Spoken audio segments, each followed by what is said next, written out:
I am Maya. I am 35 years old and I handle crisis management for Fortune 500 executives. My family thinks I am just a glorified party planner. The afternoon of our annual Juneteenth cookout, I opened my banking app and saw a negative $45,000 balance. I confronted my brother-in-law. He took a sip of his craft beer and snorted. "We needed it more than you do." I slowly zipped my designer bag and replied, "Then you will not mind what is coming next."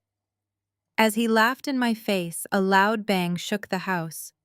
The patio doors flew open and federal agents swarmed the yard. If you have ever had to let your family hit rock bottom to protect your own peace, let me know where you are watching from in the comments. Hit that like button and subscribe for a story about absolute justice. The air in my parents' sprawling Atlanta backyard was thick with the smell of hickory smoked brisket and the heavy humidity of a southern summer. Classic R&B bumped from the outdoor speakers, mingling with the loud laughter of my aunts and uncles. To anyone looking over the cedar fence, we were the absolute picture of Black excellence. My father Calvin stood at the massive stainless steel grill, flipping burgers and holding court. My mother Brenda circulated among the guests with a pitcher of sweet tea, her smile perfectly practiced. But beneath the pristine landscaping and the designer summerwear, this family operated on a deeply toxic hierarchy, and I was perpetually assigned to the bottom rung. I was sitting in the shade of a large oak tree, adjusting my sunglasses, finally taking a moment to breathe. I had spent the entire morning setting up the catered buffet and organizing the seating tasks my mother always dumped on me because she claimed my event planning job meant I was built for manual labor. I pulled my phone from my bag to check a client email when an automated fraud alert flashed across my screen. It was from my corporate banking app. I tapped the notification and felt the breath completely leave my lungs. A wire transfer had just cleared. Exactly $45,000 was gone from my secondary business expense account. I did not panic. I do not panic. In my line of work, panic is a liability. I simply tapped the transaction details and stared at the destination routing number. The funds had been transferred directly into the operating account of Horizon Tech Solutions. That was the name of the software startup owned by my brother-in-law, Trent. My mind immediately raced back to 30 minutes prior. I had left my iPad unlocked on the kitchen counter while I was helping my mother carry heavy trays of potato salad out to the patio. Trent had been sitting right there at the kitchen island, claiming he needed to borrow a device to check some fantasy baseball scores because his phone was dead. I locked my phone, stood up, and walked straight across the manicured lawn toward the patio. Trent was leaning casually against the stone railing. His pale skin was slightly sunburned, and he was holding an imported craft beer. He was loudly bragging to my uncle about his latest venture capital meetings, using buzzwords he barely understood. Trent was 34, arrogant, and perpetually praised by my parents as the ambitious savior of our family. I stepped directly into his line of sight, cutting off his exaggerated story. I held up my phone screen so he could see the banking notification. "Explain this right now," I demanded, keeping my voice dangerously level. Trent did not flinch. He did not drop his beer. He did not even have the basic decency to look ashamed. He just glanced at the screen, took a slow, deliberate sip of his drink, and chuckled. "Oh, that. Yeah, I meant to text you about it. My startup needed a quick bridge loan to cover payroll this week. I saw your tablet was open to your banking app on the counter and figured you would not mind helping out the family." I stared at him, the sheer audacity of his words almost paralyzing me. "You transferred $45,000 of my money without my permission, and you are calling it a bridge loan." Trent waved his free hand dismissively, completely unbothered. "Come on, Maya. You are single. You have no kids. You just plan corporate parties for a living. What do you even need that kind of cash for right now? Jada and I have a mortgage. We have actual adult responsibilities. It is not like I robbed you. I will pay you back when our next funding round clears in a few months. You should be happy to invest in something that is actually going to build generational wealth." Before I could demand the immediate return of my stolen funds, my younger sister Jada strolled over. She adjusted her flawless silk sundress and rested a perfectly manicured hand on Trent's shoulder. Jada was 32, the undisputed golden child of the family, living off the illusion of a perfect marriage to a tech genius. She had built her entire personality around being the light-skinned, well-married daughter that my parents worshipped. "What is all the yelling about?" Jada asked, looking at me with her signature condescension. I kept my voice low, refusing to give them the explosive reaction they were trying to bait out of me. "Your husband just committed wire fraud. He stole $45,000 from my business account while I was helping Mom in the kitchen." Jada rolled her eyes so hard I thought they might get stuck in the back of her head. "Wire fraud. Do you hear yourself, Maya? You are always so dramatic, always trying to ruin a good time just because you are unhappy with your own life. Trent just borrowed some pocket change for his company. You should be proud to support his potential instead of acting like an angry, bitter woman over a few dollars. We are family. We help each other. Help each other." I repeated, the anger finally burning through my calm exterior. "You mean like when you borrowed my college tuition money to pay for your luxury destination wedding and never paid it back? Or when Mom and Dad let Trent live in my first apartment rent-free for a year and he absolutely trashed the place? You do not want family support, Jada. You want a free ride." Trent sneered, stepping closer to me in an attempt to use his height to intimidate me. "Look, Maya, your little event planning gig is cute, but I am building a real company. Mom and Dad both agreed that you had extra cash laying around that you were not using for anything important. They said you would understand, so drop the attitude. We needed it more than you do." He smiled, a smug, self-satisfied grin that told me he truly believed he was untouchable. He believed I was just a sad, single-party planner who would eventually back down and accept the disrespect to keep the peace. He had absolutely no idea who I really was or what he had just done. That account was not a personal checking account. It was a corporate expense account linked to my crisis management firm, a federally insured entity. By moving those funds across state lines to his shell company, Trent had not just stolen from his sister-in-law. He had committed a federal offense. My parents crossed the manicured lawn before I could even take a breath to process Jada's ridiculous defense of her husband. Brenda and Calvin moved with that synchronized, panicked urgency they reserved exclusively for preserving their public image. They did not rush over to comfort me. They did not rush over to ask why $45,000 was missing from my account. They rushed over to protect the aesthetic. They rushed over to protect the peace. They rushed over to protect Trent. They always rushed over to protect Trent. Calvin grabbed my elbow, his grip tight enough to bruise, pulling me a half-step back from his precious son-in-law. He kept his voice at a harsh, vibrating whisper, terrified that the neighbors might hear a fracture in our perfect Sunday facade. "Maya, you need to lower your voice right now," he demanded, his jaw tight. "You are making a scene in front of the entire neighborhood. People are staring at you." I pulled my arm out of his rigid grasp, refusing to shrink myself. "I am not making a scene, Dad. Your son-in-law just admitted to transferring $45,000 out of my corporate account without my permission. He stole from me right here at your cookout." Calvin did not even flinch at the word stole. He did not look at Trent with disappointment or demand an explanation. He looked at me with absolute, unfiltered disgust. "Trent is building a legacy," Maya, Calvin said, shaking his head as if I were a slow, misbehaving child. "Trent is doing big things in the tech space. He is securing venture capital. He is building a real future for this family. You just plan parties for a living. You arrange balloons and caterers. Stop acting like an angry black woman over a few dollars. It is embarrassing." An angry black woman. The phrase hung in the thick, humid summer air, heavier than the smoke from the barbecue grill. It was their favorite weapon to use against me. If I demanded basic respect, I was angry. If I set a financial boundary, I was angry. If I refused to fund their collective delusions of grandeur, I was an angry, bitter black woman. "A few dollars," I repeated, my voice dropping to a terrifying calm that finally made my father blink. $45,000 is not a few dollars. And this is not the first time. This is the third time, Dad. The third time he has reached into my pockets to subsidize his life. The first time was $5,000 for a fake seed round that paid for his luxury vacation to Tulum. The second time was $12,000 to cover his phantom legal fees for a patent that did not exist. Now it is $45,000. He is not building a legacy. He is a thief playing dress-up with my money. Brenda stepped right into my personal space, her perfectly styled hair framing a face twisted in genuine resentment. She pointed a finger perfectly polished and soft pink directly at my chest.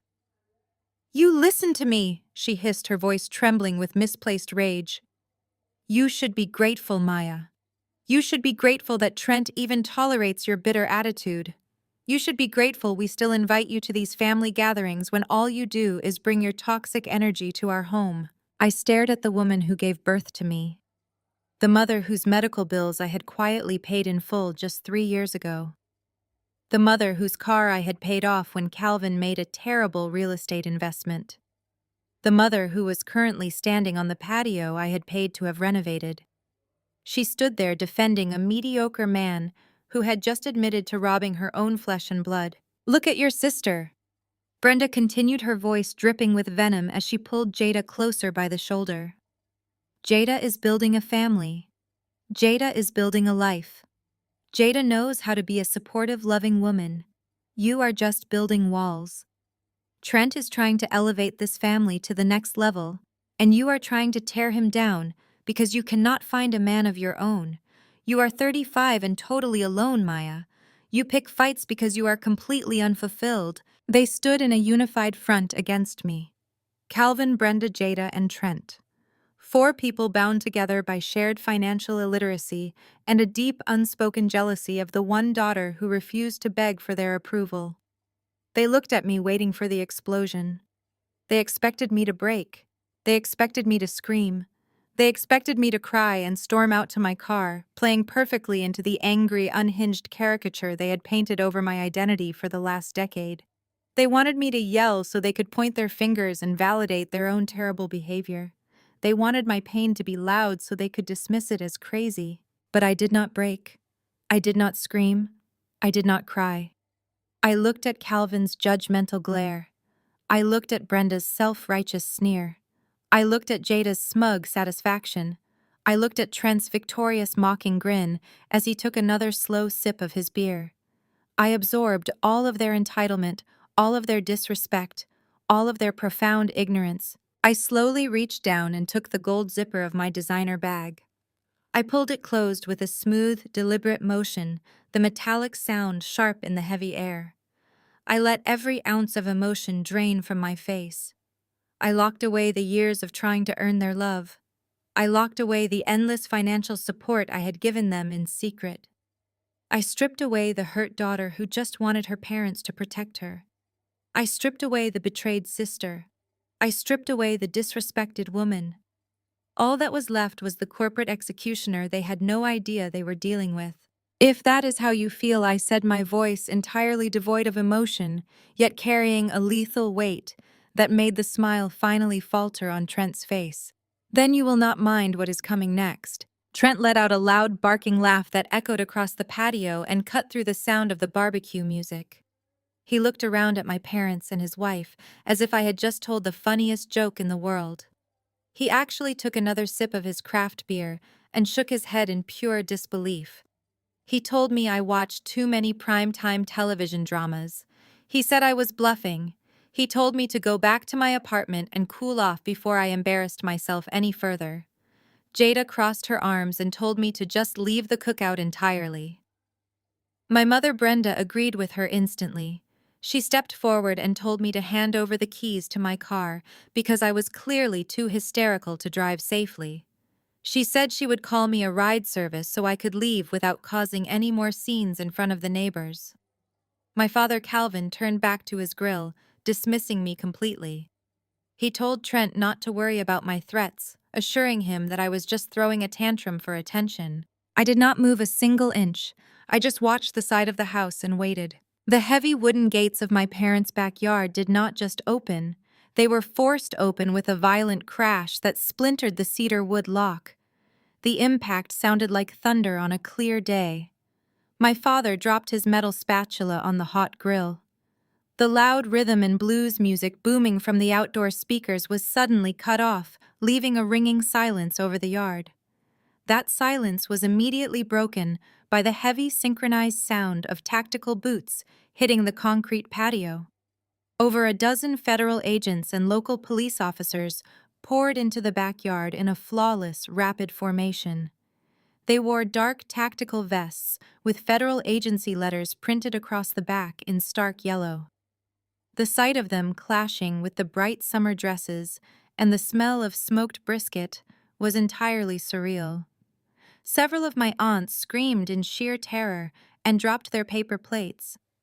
My cousins scrambled backward, knocking over plastic lawn chairs to get out of the way. The lead agent did not hesitate or pause to assess the crowd. He locked his eyes directly on Trent. "Trenton Davis." The agent shouted, his voice cutting through the rising panic of the guests. Trent froze instantly. The smug, untouchable smile was wiped completely off his pale face. He looked down at the imported craft beer in his hand, as if he had forgotten how to hold it.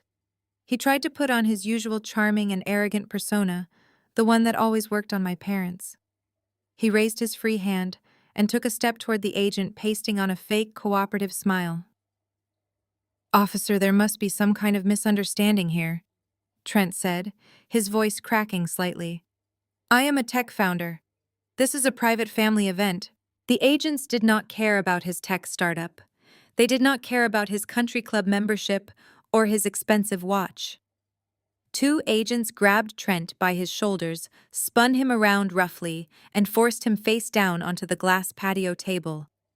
His beer bottle shattered against the concrete, sending shards of brown glass everywhere. The sharp sound made Jada shriek in horror. She lunged forward, trying to grab the agents by their vests, but a local police officer stepped directly in her path and ordered her to back away immediately. My father Calvin tried to intervene. He puffed up his chest and marched forward, demanding to know what was going on. He loudly claimed they were harassing a respectable businessman and threatened to call his lawyers. The lead agent ignored my father completely and pulled out a pair of heavy steel handcuffs.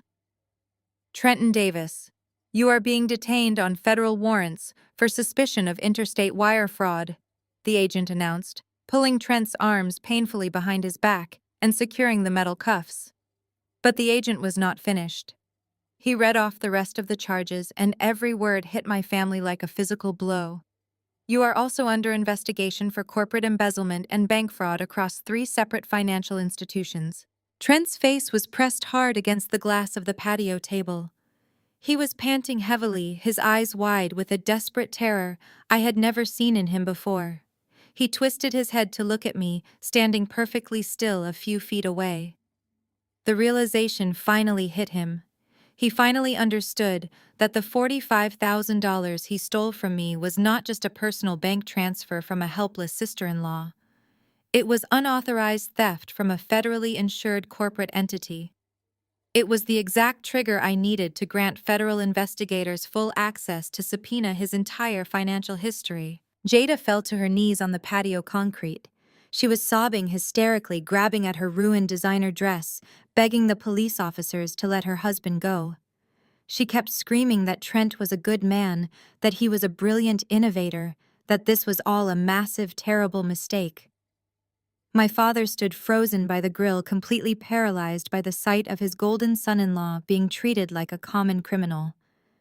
The neighbors were definitely watching now, peering over the cedar fences. The perfect, respectable family facade my parents had spent decades building was entirely destroyed in front of their eyes. Then my mother Brenda turned her fury away from the federal agents and directed it entirely at me. She rushed toward me, her face twisted into a mask of pure desperation and blinding rage.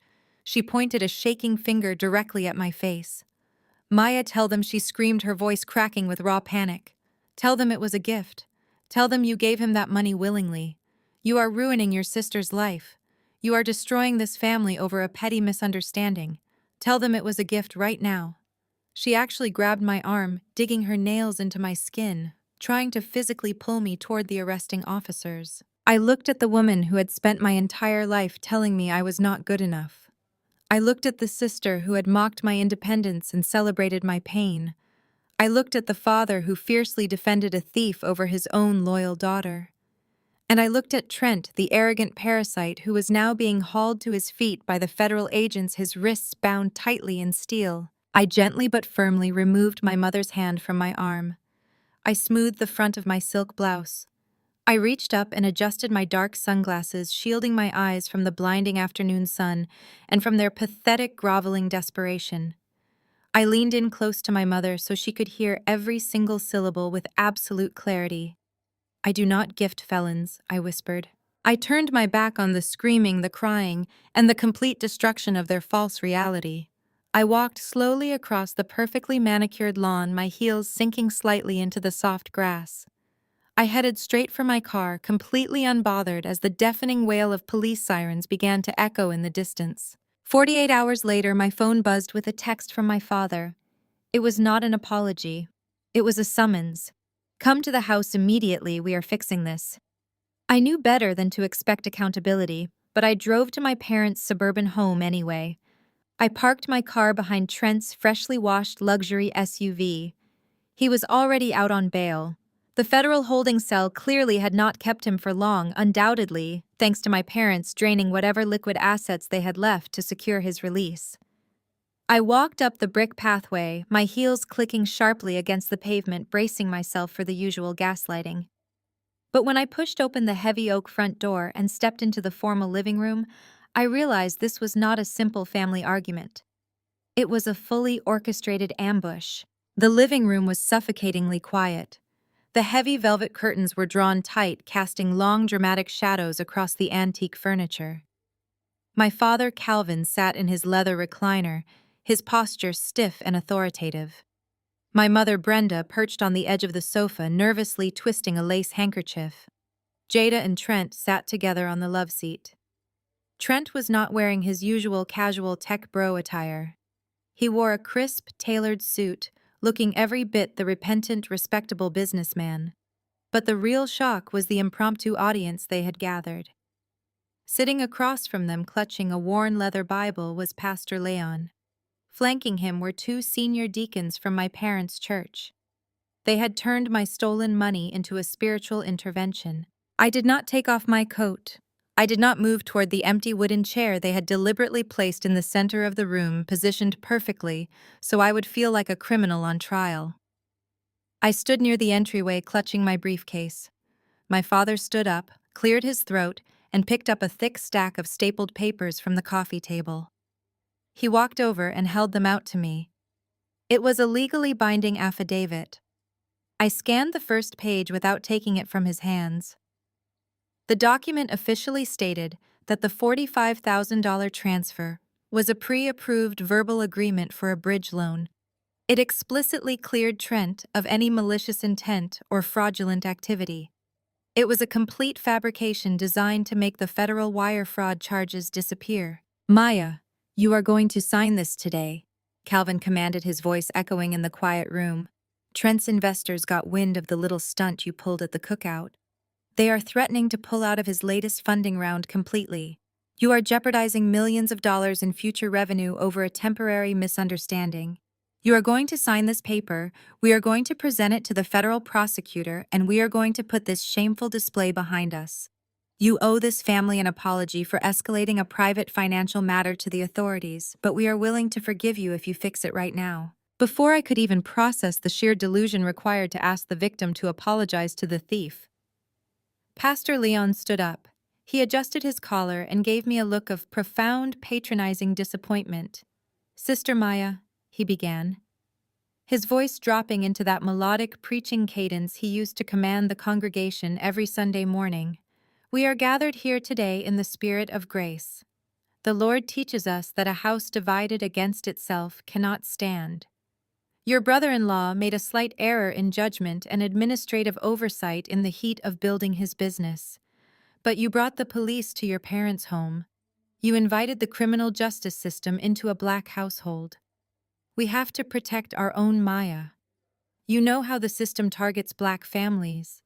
You need to exercise Christian forgiveness and sign the paper to protect your family's legacy." I stared at the pastor, absolutely floored by the absolute hypocrisy weaponized against me. I looked at Trent, a privileged white man who had systematically drained resources from my family for years, currently sitting on my parents' sofa, while a black pastor begged me to drop federal charges against him in the name of protecting black families. The manipulation was so blatant, so deeply ingrained in their twisted reality, that it was almost breathtaking. They were using the very real trauma of racial injustice to shield a white con artist who had just committed interstate wire fraud. Pastor Leon took a step closer, lowering his voice, as if offering me a secret salvation. Maya, you are a single woman. You have no husband to guide you, no children to soften your heart. That independence has made you hard. It has made you bitter. Do not let your pride destroy your sister's marriage. A good Christian woman knows when to yield for the sake of the family unit. Trent is providing for Jada. He is building something great. Do not be the stumbling block in his path to greatness. I looked back at my father, who was still holding the affidavit out to me. His hand was perfectly steady. He truly believed he was the righteous patriarch saving his flock. My mother refused to make eye contact with me, keeping her gaze fixed firmly on Pastor Leon, as if seeking divine validation for her complicity. Jada let out a loud, exasperated sigh and crossed her arms. "Just sign the paper, Maya," she muttered, acting as if I were holding up a dinner reservation, rather than deciding the fate of a federal indictment. "You are making everyone uncomfortable. Stop being so stubborn and just do what Dad says for once in your life." Trent shifted on the love seat, crossing his legs and resting his ankle on his knee. He looked at me with that same smug expression he had worn on the patio before the handcuffs went on. He was enjoying this. He loved watching my own parents, my own community leaders rally to his defense while tearing me down to the studs. He thought he had won. He thought bringing the church into my parents' living room was the ultimate trump card. I finally moved, but I did not reach for the pen. I did not take the affidavit from my father's outstretched hand. I stepped around the empty wooden chair, ignoring the heavy judgmental stares of the church elders. I did not lower my voice to accommodate their fragile sensibilities. I did not sit in the chair of the accused. I stood tall, my presence dominating the center of the room. I looked directly at Pastor Leon, letting my gaze strip away his moral authority. "You want me to protect this family by committing perjury. You want me to lie to federal investigators to protect a man who stole from me simply because my parents tithe heavily to your building fund. This is not about grace or forgiveness. This is about preserving a lie. You are sitting here talking to me about the criminal justice system targeting black families while you actively defend a white man who just stole $45,000 from a black woman who earned every single cent." My father slammed the affidavit down on the coffee table. "Maya, that is enough disrespect." "No," I said, refusing to back down. "I am just getting started. You want to talk about protecting the family? Then let us talk about exactly what we are protecting. Let us talk about what Trent is really doing for this family." Calvin's face flushed a deep, dangerous crimson. He took a step toward me, his chest puffed out in that classic display of patriarchal intimidation that had terrified me when I was 8, but meant absolutely nothing to me at 35. He told me I was out of line, that I was disrespecting the sanctity of his home and the presence of the church elders. I did not blink. I did not retreat. I held my ground, keeping my posture perfectly aligned and my voice remarkably level. "Protect the family." I repeated the words, tasting like ash in my mouth. Are we protecting the family, or are we protecting a parasite who has figured out exactly how to manipulate your desperate need for a white-collar success story? Trent scoffed, shifting uncomfortably on the pristine upholstery. He looked at Pastor Leon, playing the victim. "You see what I have to deal with," he muttered, adjusting his expensive tie. "I try to bring everyone up with me, and she just wants to drag me down into the mud." I snapped my attention directly to him. "The mud. Trent. You have never built a single thing in your life that you did not finance with someone else's sweat. You want to talk about dragging people down. Let us talk about Jada's destination wedding." Jada gasped, her hand flying to her chest. Leave my wedding out of this, she demanded, her voice shrill. I ignored her, locking eyes with my father. Do you remember that, Dad? Do you remember when Jada absolutely had to have that luxury resort in Santorini? You and Mom were tapped out from your bad real estate investments. So you came to me. You asked me to lend my younger sister my college tuition money. You promised me on your honor as a man of faith that the family would pay me back before the fall semester began. Pastor Leon shifted in his seat, the leather creaking loudly in the tense silence. He looked at Calvin, waiting for a denial. Calvin just clamped his jaw shut, glaring at me. You never paid me back. I stated the raw truth, hanging in the air. Not a single dime. I had to defer my admission. I had to work 3 jobs. I waited tables. I cleaned commercial offices at night, and I did freelance event planning until I thought my bones would break just so Jada could have imported orchids and a private catamaran tour for a wedding that was essentially a theatrical production. You literally sacrificed my education to fund her aesthetic. And you called that protecting the family. Brenda stood up, her face twisted with indignation. That was different, she argued, waving her hand dismissively. Jada was starting a new chapter. She was marrying a man with potential. You were just taking general education classes. We knew you would figure it out. You were always the tough one, Maya. You did not need the money as badly as she needed a proper start in life. The sheer audacity of her rationalization sent a cold wave of clarity right through me. A proper start in life. Like the proper start you gave Trent when he could not hold down a job. I turned my gaze back to Trent, who was suddenly looking very interested in the pattern of the Persian rug. Tell Pastor Leon about my first apartment. Trent, I challenged him. The silence was thick. Tell him. When Trent refused to speak, I filled the void. 2 years after Santorini, Trent decided he wanted to be an entrepreneur. He quit his entry-level job, and suddenly they could not make rent. So Mom and Dad guilted me into letting Trent use my first apartment as his new corporate headquarters while I was traveling for work. Rent-free. You told me he just needed a quiet space to code. You told me it was a family investment. I took a slow, deliberate breath, ensuring my voice remained devoid of the hysterical anger they so desperately wanted me to display. When I came back 3 months later, my apartment was completely trashed. There were holes punched in the drywall. The security deposit was entirely gone. You caused $5,000 in property damage because you threw a tantrum over a failed software launch, Trent. And who paid for those repairs? I did. Because my father told me that holding you accountable would humiliate Jada and put a strain on their young marriage. I swept my hand toward the elders, who were now looking distinctly uncomfortable, their Bibles resting heavy on their knees. This is the family legacy you are asking me to protect. A legacy of theft, wrapped in the illusion of unity. A legacy where my boundaries are treated as acts of aggression, and Trent's crimes are treated as administrative errors. Brenda could not take it anymore. She stepped around the coffee table, her hands clenched into fists at her sides. She marched right up to me, her perfectly manicured face distorted by a lifetime of projected insecurities and misplaced anger. You are nothing but a jealous spinster!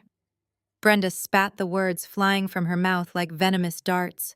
You stand there in your expensive suits, acting like you are better than us, but we all know the truth, Maya. You are miserable. You are trying to ruin Jada's perfect marriage because you are completely incapable of finding a man yourself. I did not flinch. I did not step back. I let her words hit the invisible armor I had spent years building.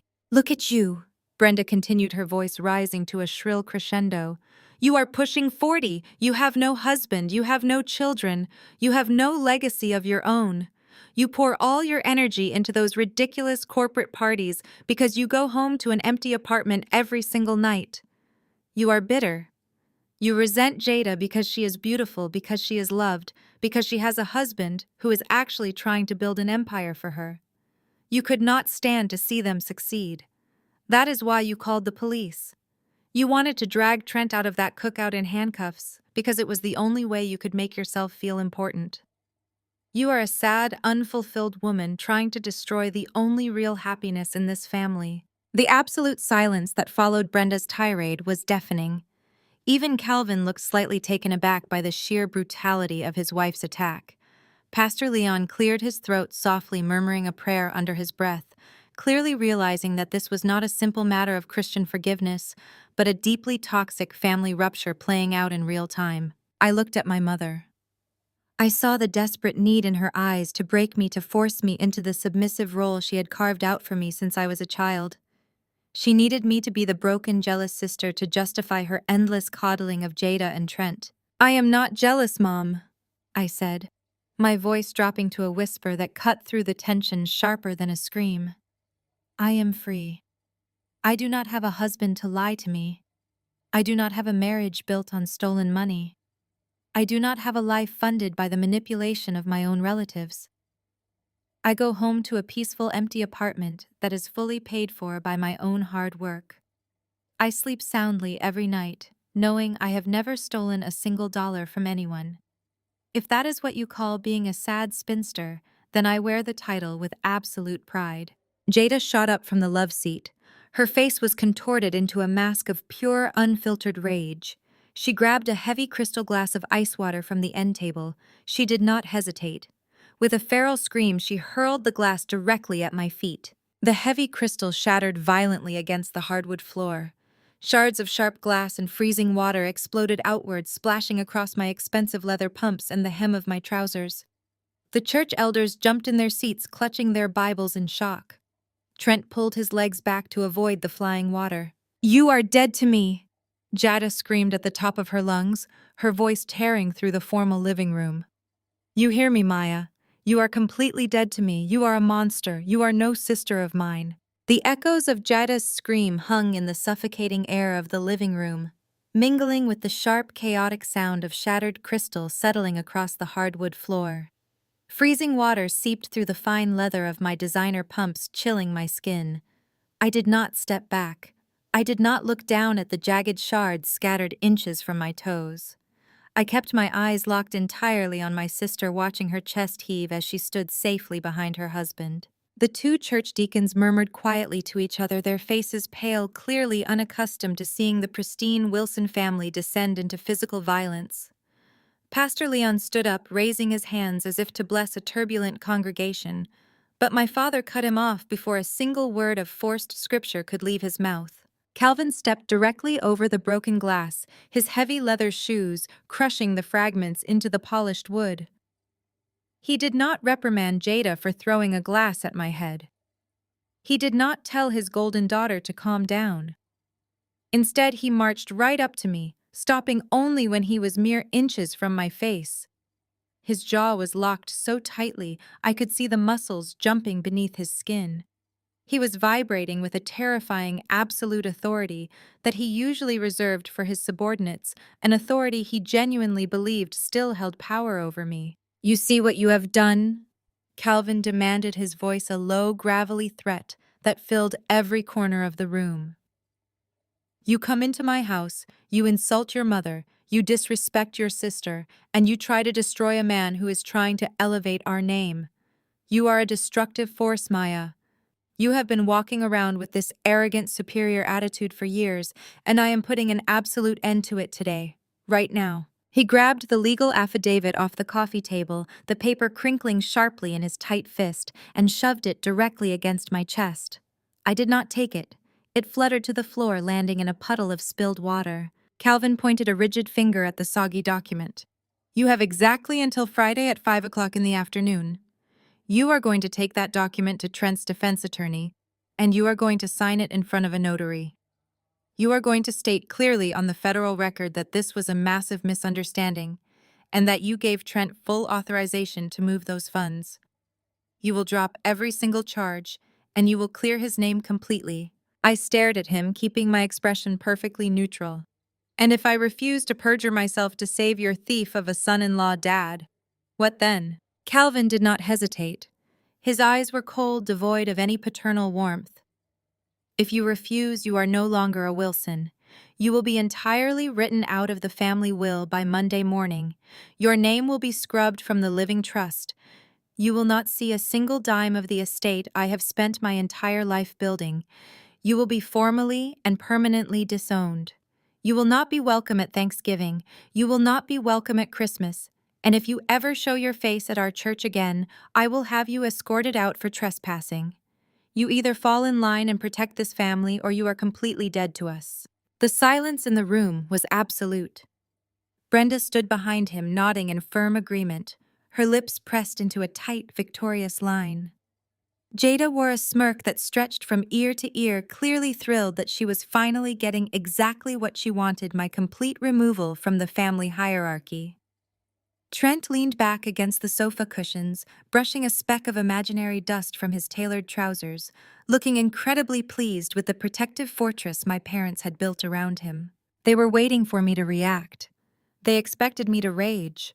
They expected me to storm out, slamming the door, cementing my status as the angry, unreasonable outcast. But as a crisis manager, my entire career was built on reading the opposition, anticipating their moves, and controlling the narrative. If I walked out right now and refused, they would immediately go into defensive mode. Calvin would start hiding assets.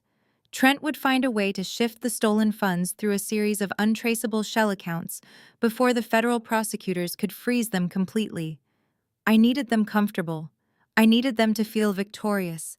I needed them blind, arrogant, and entirely unsuspecting of the devastating trap I was about to spring. So I gave them exactly the performance they demanded. I let my shoulders slump, dropping the rigid, confident posture I had held since I walked through the door. I forced my breathing to become shallow and uneven. I looked down at the ruined affidavit floating in the water, and I let my lower lip tremble just slightly. I dug deep into the genuine pain of my childhood, the very real sorrow of knowing my parents never truly loved me, and I let a single heavy tear spill over my eyelashes and roll slowly down my cheek. "Dad, please," I whispered, allowing my voice to break perfectly. "Please do not do this. You are my only family. You cannot just cut me off completely. I do not have anyone else." Brenda let out a loud, dramatic sigh of relief, crossing her arms over her chest.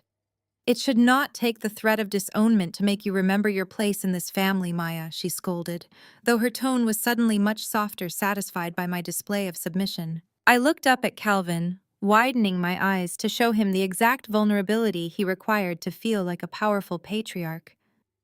"I am just so angry, Dad," I stammered, wrapping my arms around myself as if seeking comfort.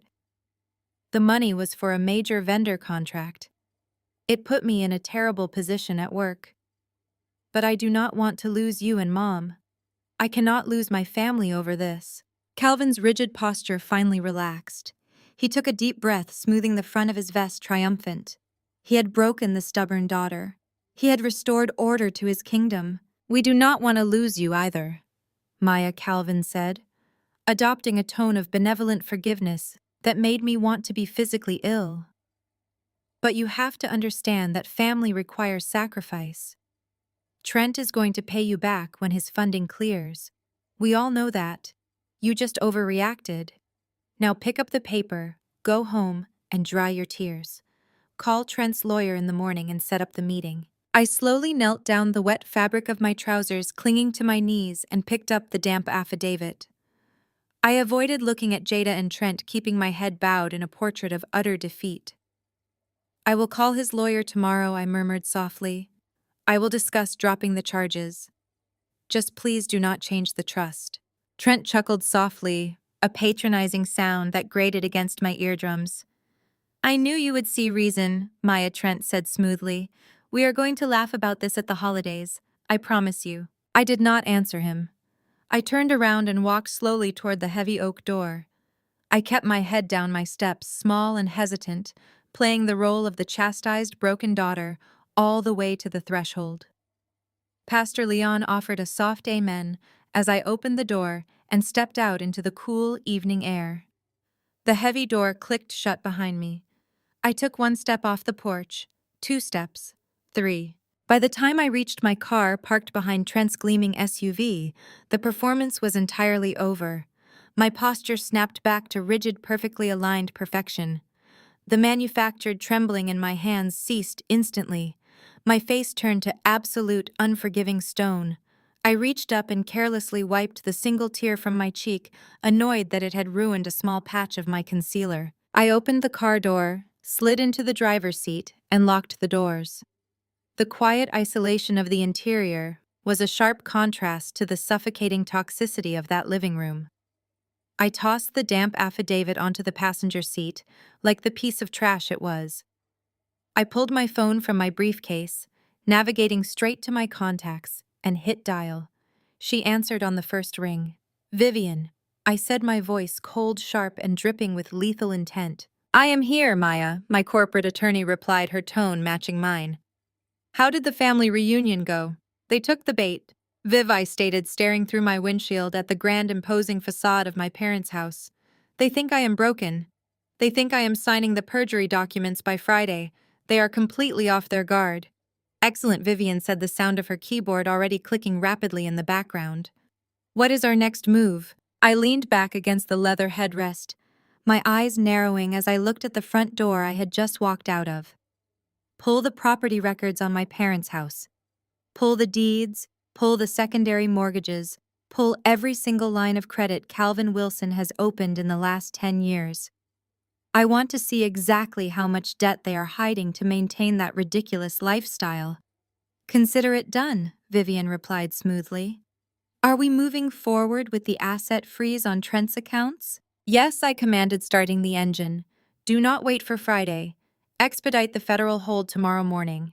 They wanted a war over $45,000, but they have absolutely no idea what battlefield they just stepped onto. It is time to dig up the bodies. The diner smelled of stale coffee and industrial bleach, a stark contrast to the sterile, high-end boardrooms where I usually conducted my business. I chose this location deliberately. It was public, heavily monitored by security cameras, and noisy enough to mask the subtle click of the recording device I had activated in my coat pocket before walking through the glass doors. We were in a one-party consent state, and I was about to exploit that law to its absolute limit. I spotted them in a corner booth. Trent was sitting on the cracked vinyl bench wearing a tailored navy blazer that looked utterly ridiculous against the backdrop of laminated menus and sticky syrup dispensers. Jada sat pressed against him, clutching a ceramic mug as if it were a lifeline. Across from them sat a man who reeked of cheap cologne and desperate billable hours. He wore a rumpled gray suit and possessed the slick, predatory smile of a defense attorney who specialized in making rich people's DUs disappear. I slid into the booth across from them, placing my leather briefcase on the table. I did not offer a greeting. I did not order a coffee. "Glad you could finally see reason?" Maya, Trent smirked, leaning back and draping his arm over Jada's shoulders. "I knew you just needed a few days to cool off. The feds are a little much for a simple family misunderstanding, do not you think?" Jada refused to look at me, keeping her eyes glued to the tabletop. The lawyer cleared his throat and slid a manila folder across the sticky formica. "Ms. Wilson, I am Arthur Vance, representing your brother-in-law." The lawyer began, his voice dripping with condescension. "My client is a generous man. Despite the severe emotional distress your baseless police report caused his wife, he is willing to resolve this amicably. We have drafted a repayment agreement." I opened the folder. The document was an absolute insult to the legal profession. It stipulated that Trent would repay the stolen $45,000 at a rate of $500 a month. There was no interest applied. There was no penalty clause for missed payments. At that rate, he would be paying me back for 7.5 years, assuming he actually made the payments, which we all knew he would not. The final clause required me to immediately contact the federal prosecutor, retract my statement, and sign a non-disclosure agreement regarding the entire incident. $500 a month, I read aloud, keeping my tone perfectly flat. "You stole capital directly out of my operating accounts, jeopardized my payroll, and you want to put me on a layaway plan." Trent rolled his eyes, letting out an exasperated sigh. "Come on, Maya. It is not like you needed the cash to keep the lights on. Your little consulting gig is doing fine. You run a boutique agency, not a Fortune 500 company. I am launching a scalable tech platform. I needed liquid capital to secure server space for the beta launch. You are making a massive deal out of pocket change." I kept my hands resting lightly on the table, resisting the urge to snap his arrogant neck. I needed him to keep talking. I needed his ego to override his legal counsel. Pocket change that you did not ask for, I countered smoothly, injecting just enough hesitation into my voice to make him think I was wavering. You went behind my back, Trent. You accessed an account you were supposed to be removed from 3 years ago. You committed wire fraud. Why? Why would you risk a federal indictment for pocket change? Arthur Vance raised a hand, attempting to intercept. Ms. Wilson, my client does not need to answer interrogating questions. We are here to sign the agreement and move forward. But Trent could not help himself. His bruised ego demanded that he put me in my place. He leaned forward, dismissing his lawyer's warning gesture. I did not go behind your back, Trent sneered, his voice rising above the clatter of the diner. Calvin and Brenda gave me the green light. They are the ones who told me you had extra cash laying around in that old legacy account. Calvin said you were hoarding money while Jada and I were trying to build our future. He literally told me to move the funds to bridge the gap until my Series A funding came through. They said it was a family loan and that you would understand once the profits started rolling in. I stared at him, letting the absolute magnitude of his confession settle into the digital memory of the recorder hidden in my pocket. He had just admitted in front of a witness that he knowingly took the money. Furthermore, he had just implicated my own parents in a conspiracy to commit federal wire fraud. Calvin and Brenda had not just covered for him after the fact. They had served me up to him on a silver platter. They had handed him the keys to my vault. You took $45,000 because my parents told you I had extra cash. I repeated slowly, ensuring the microphone picked up every single syllable. Trent scoffed, leaning back again, victorious in his own delusional mind. Do not act like you are the victim here, Maya. You are hoarding wealth while your own sister is trying to establish her household.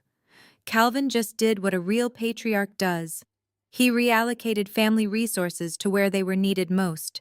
Now sign the paper so we can all get on with our lives. Arthur Vance suddenly looked pale. The sleazy confidence had vanished from his face, replaced by the grim realization that his client had just freely admitted to the exact crime he was being investigated for.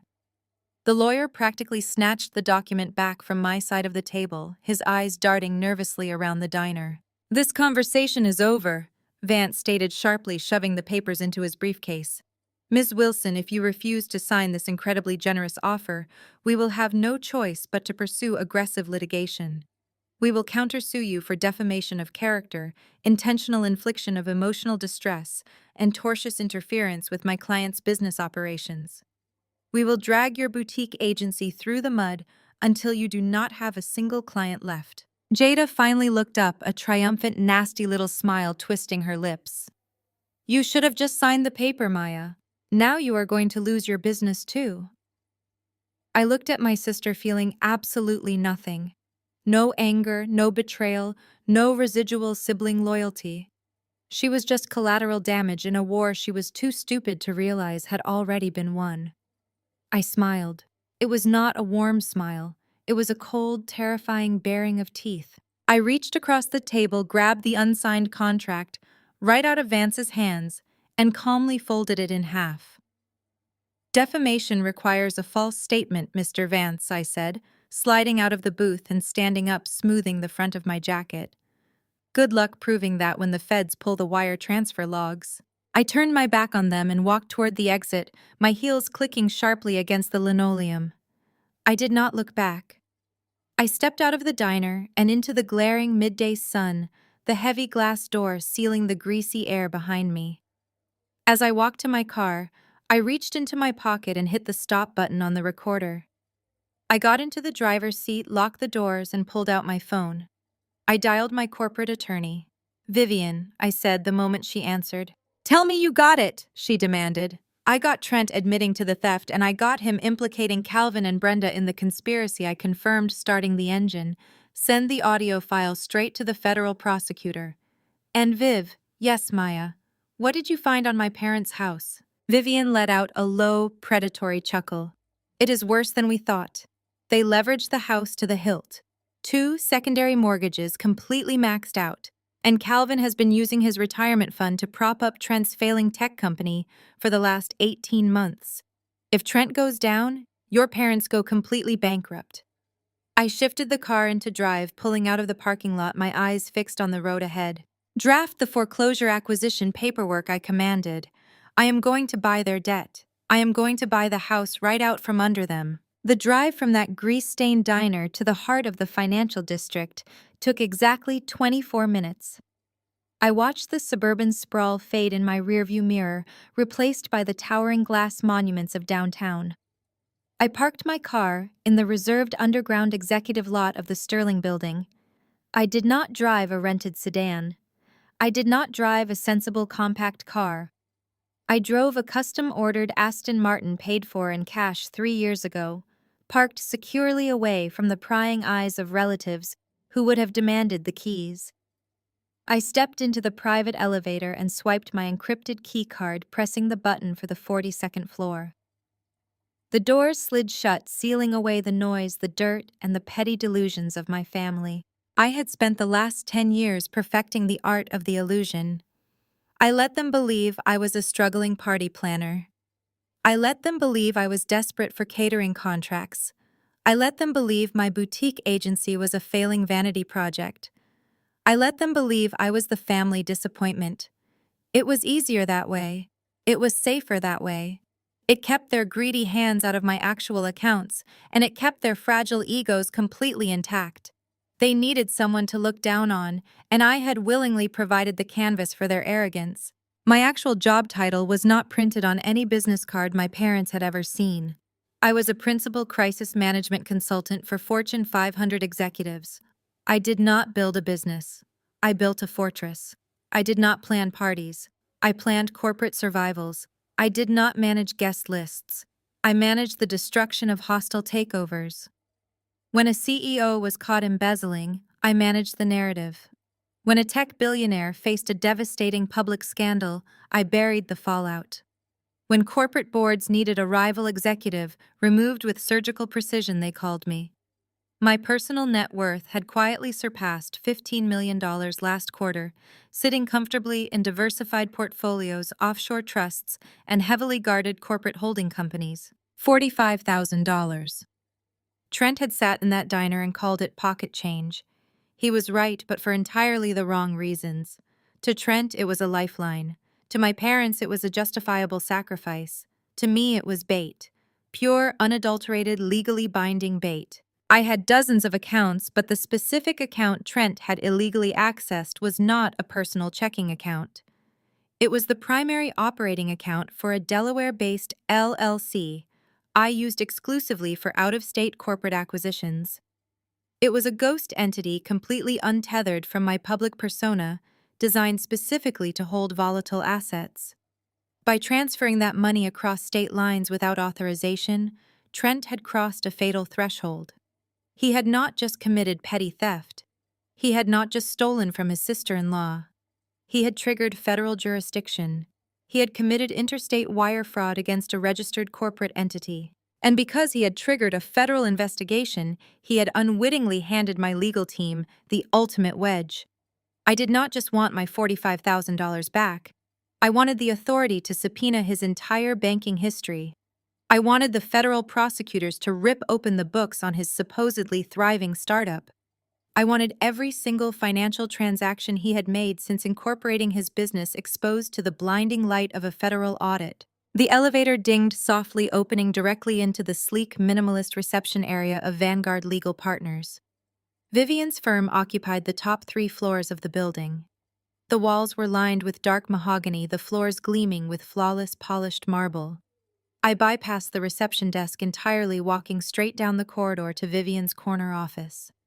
The panoramic windows offered a sweeping view of the city, a visual reminder of the sheer power dynamics at play. I set my briefcase on her expansive glass desk, tossing the unsigned folded diner contract right next to it. I poured myself a glass of sparkling water from the crystal pitcher on the credenza, taking a slow sip. The diner had smelled of stale coffee and desperation. Vivian's office smelled of expensive leather and absolute control. The silence of the room was a stark contrast to the screaming and glass-throwing I had endured the day before at my parents' house and the greasy, loud posturing of the diner I had just left. Here, emotions did not dictate outcomes. Here, shouting did not make you right. Here, strategy was the only currency that mattered. The heavy glass doors swung open, and Vivian strode into the room. She was wearing a razor-sharp white suit, her expression entirely devoid of the polite professionalism she used with ordinary clients. She did not bother with pleasantries. She did not ask how my morning was going. We had been to war together too many times for small talk. With me, she was a predator returning from a highly successful hunt. She carried a thick red folder, the specific color her firm used exclusively for high-priority classified federal litigation. She dropped the red folder onto the glass desk with a heavy, satisfying thud. It landed right next to the ridiculous $500 a month repayment contract Trent's sleazy defense lawyer had tried to force on me. Vivian looked at the pathetic piece of paper, letting out a short, sharp laugh of absolute disbelief. "Tell me you did not entertain that absolute garbage for more than 3 seconds," Vivian said, tapping the folded diner contract with her manicured fingernail. I took another sip of water, my face a mask of cold satisfaction. I entertained it just long enough to get Trent to admit on a hot mic that my parents authorized the theft. He literally handed us the conspiracy charge while trying to intimidate me over a plate of cold fries. Vivian shook her head, a dangerous predatory gleam in her dark eyes. The arrogance of mediocre men will never cease to amaze me. He genuinely thought he was dealing with an event planner. He genuinely thought $45,000 was enough to ruin you. He thought he was backing you into a corner. He thought he was punching down, I replied, my voice steady and dark, setting my glass down on the credenza. He thought I was the weak link in the Wilson family. Vivian rested her hands on the thick red folder, her demeanor shifting to pure lethal business. I executed the subpoenas this morning using the interstate wire fraud trigger. The federal judge granted full, unrestricted access to his startup's financial history dating back to its incorporation. I had my forensic accountants tear through the ledgers for the past 4 hours. They did not just look at the surface numbers. They dug into the absolute marrow of his operations. They tracked every single transfer, every hidden account, every falsified invoice, and every shell company he set up to hide the bleeding. I stepped closer to the desk, staring down at the thick red folder that held the complete destruction of my brother-in-law's carefully fabricated life. And Vivian looked up at me, her expression a mix of professional awe and deep, unadulterated disgust. "Maya, you were right. Trent isn't just a thief, he's a parasite." Vivian slammed the thick red folder onto the glass surface of her desk, the sound echoing sharply in the quiet office. She flipped it open, revealing a stack of meticulously highlighted banking ledgers, wire transfer logs, and property deeds. I stepped closer, my eyes scanning the top sheet. It was a forensic trace of Trent's corporate accounts over the past 24 months. "Look at the inflow and outflow," Vivian instructed, tracing a manicured finger down the columns of numbers. "He told your parents he was securing server space. He told them he was hiring offshore developers. He told them he was building a scalable tech platform. It was a lie. All of it. It was a lie from the very first day." I leaned over the desk, tracking the money. The deposits from early investors came in, and within 48 hours, they were wired directly to previous investors. He was classifying them as dividend payouts and early equity returns to keep the initial backers quiet. A Ponzi scheme. I stated the reality settling over me like a heavy winter coat. He is not building software. He is paying old investors with new money. "Exactly," Vivian confirmed, her tone grim. "There is no beta launch. There is no proprietary code.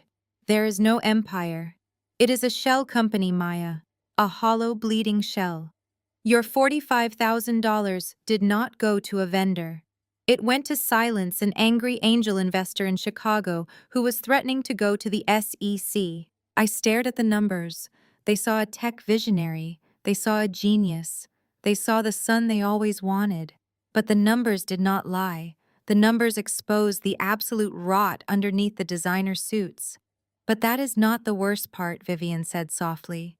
She pulled the top layer of financial traces away, revealing a certified copy of a property deed and a highly leveraged mortgage agreement.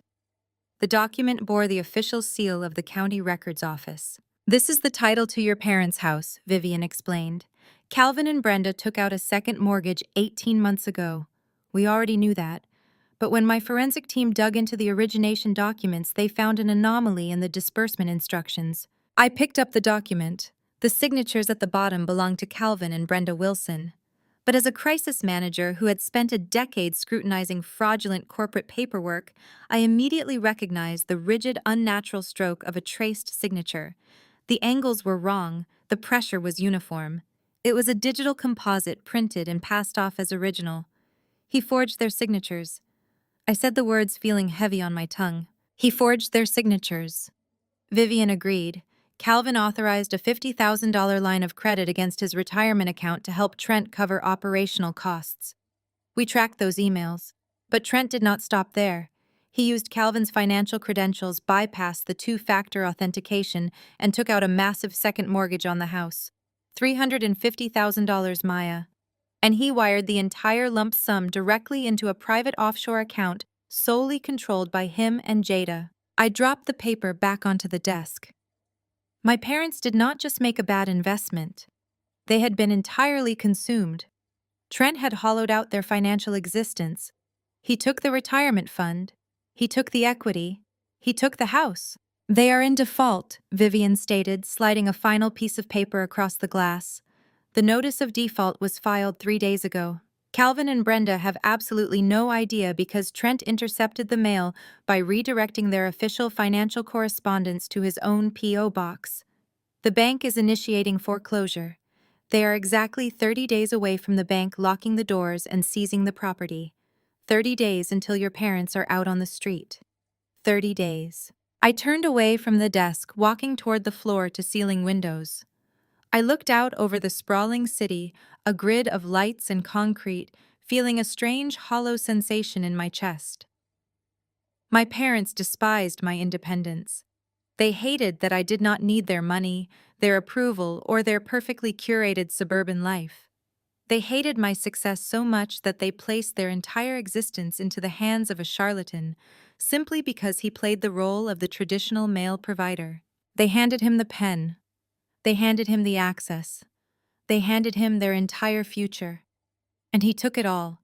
He took every single thing they spent 40 years building, and he used it to fund his illusions. My phone vibrated violently against the glass desktop, shattering the quiet tension in the room.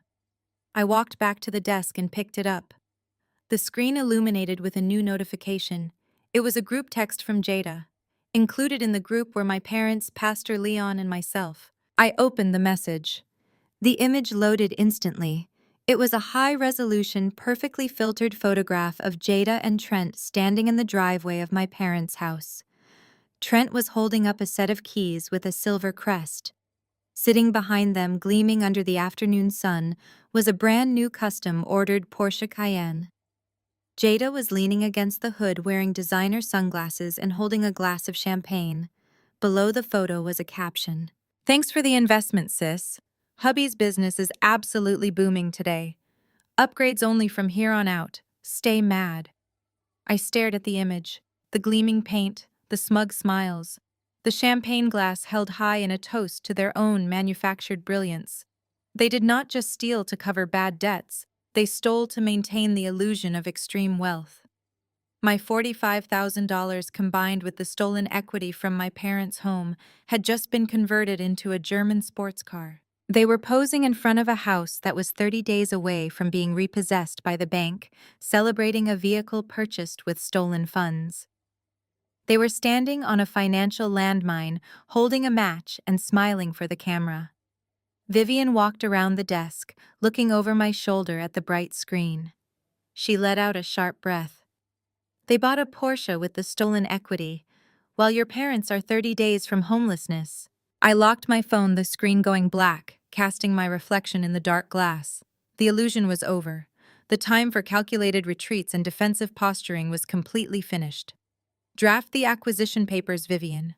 I want the deed to that house transferred to my holding company before the bank even schedules the auction. I want full control of the debt. I want every single string attached to my parents' financial survival resting squarely in my hands. Vivian nodded, a ruthless smile spreading across her face. And the Porsche. I picked up my briefcase, the leather handle cool and solid against my palm. Let them drive it for a few days. They are going to need a comfortable place to sleep when I am finished with them. The acquisition of my parents' debt took exactly 72 hours. Vivian moved with the ruthless surgical efficiency I paid her for securing the promissory note through one of my corporate shell companies. Calvin and Brenda Wilson were now officially my tenants, though they were completely and utterly oblivious to the fact. I owned the walls they slept in. I owned the roof over their heads. I held their entire financial existence in the palm of my hand. I was sitting at the custom black marble island in my downtown penthouse reviewing the finalized transfer documents when the building concierge buzzed up a special delivery. A courier handed over a thick, cream-colored envelope that felt heavy enough to be a weapon. It was sealed with a massive dollop of custom gold wax, stamped with an interlocking T and J monogram. I walked back to the kitchen counter and sliced it open with a silver letter opener. Inside was a piece of heavy, double-thick cardstock, absolutely dripping in gaudy gold foil. Trent and Jada cordially invite you to a celebration of love and innovation. Join us for a startup relaunch and vow renewal. The venue listed at the bottom was the Oak Ridge Country Club, the most obnoxiously exclusive old money establishment in the greater metropolitan area.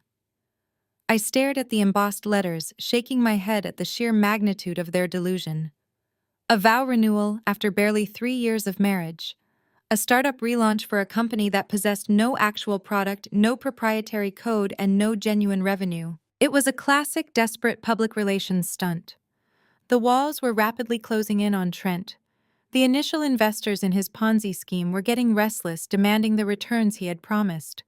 The whispers of federal audits and missing funds were likely starting to circulate through his network. So he was doing exactly what cornered con artists do when the water gets too high. He was throwing a massive, exorbitantly expensive party to project the illusion of invincibility. He was using the stolen equity from my parents' house to buy expensive champagne and prime rib, desperate to convince his victims to hand over even more cash. My phone rang, vibrating violently against the marble counter. The caller ID flashed my mother's name. I let it ring 3 times, taking a slow breath before answering. I did not offer a greeting. I just waited.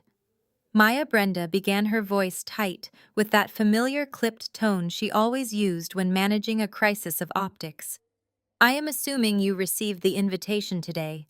I saw the courier tracking notification on Jada's phone. I am holding it right now, I replied, my voice perfectly flat. A vow renewal, Mom. Really? Brenda let out a loud, exasperated sigh. It is a strategic celebration, Maya. Trent is expanding his operations, and this is a perfect opportunity to show his investors that the business is thriving. The Porsche they just bought was only the beginning. They are entering a completely new echelon of wealth, and that is exactly why I am calling you today. I leaned back against the counter, swirling the ice in my water glass. I am listening. I need you to politely decline the RSVP. Brenda ordered, her tone shifting from explanation to outright command.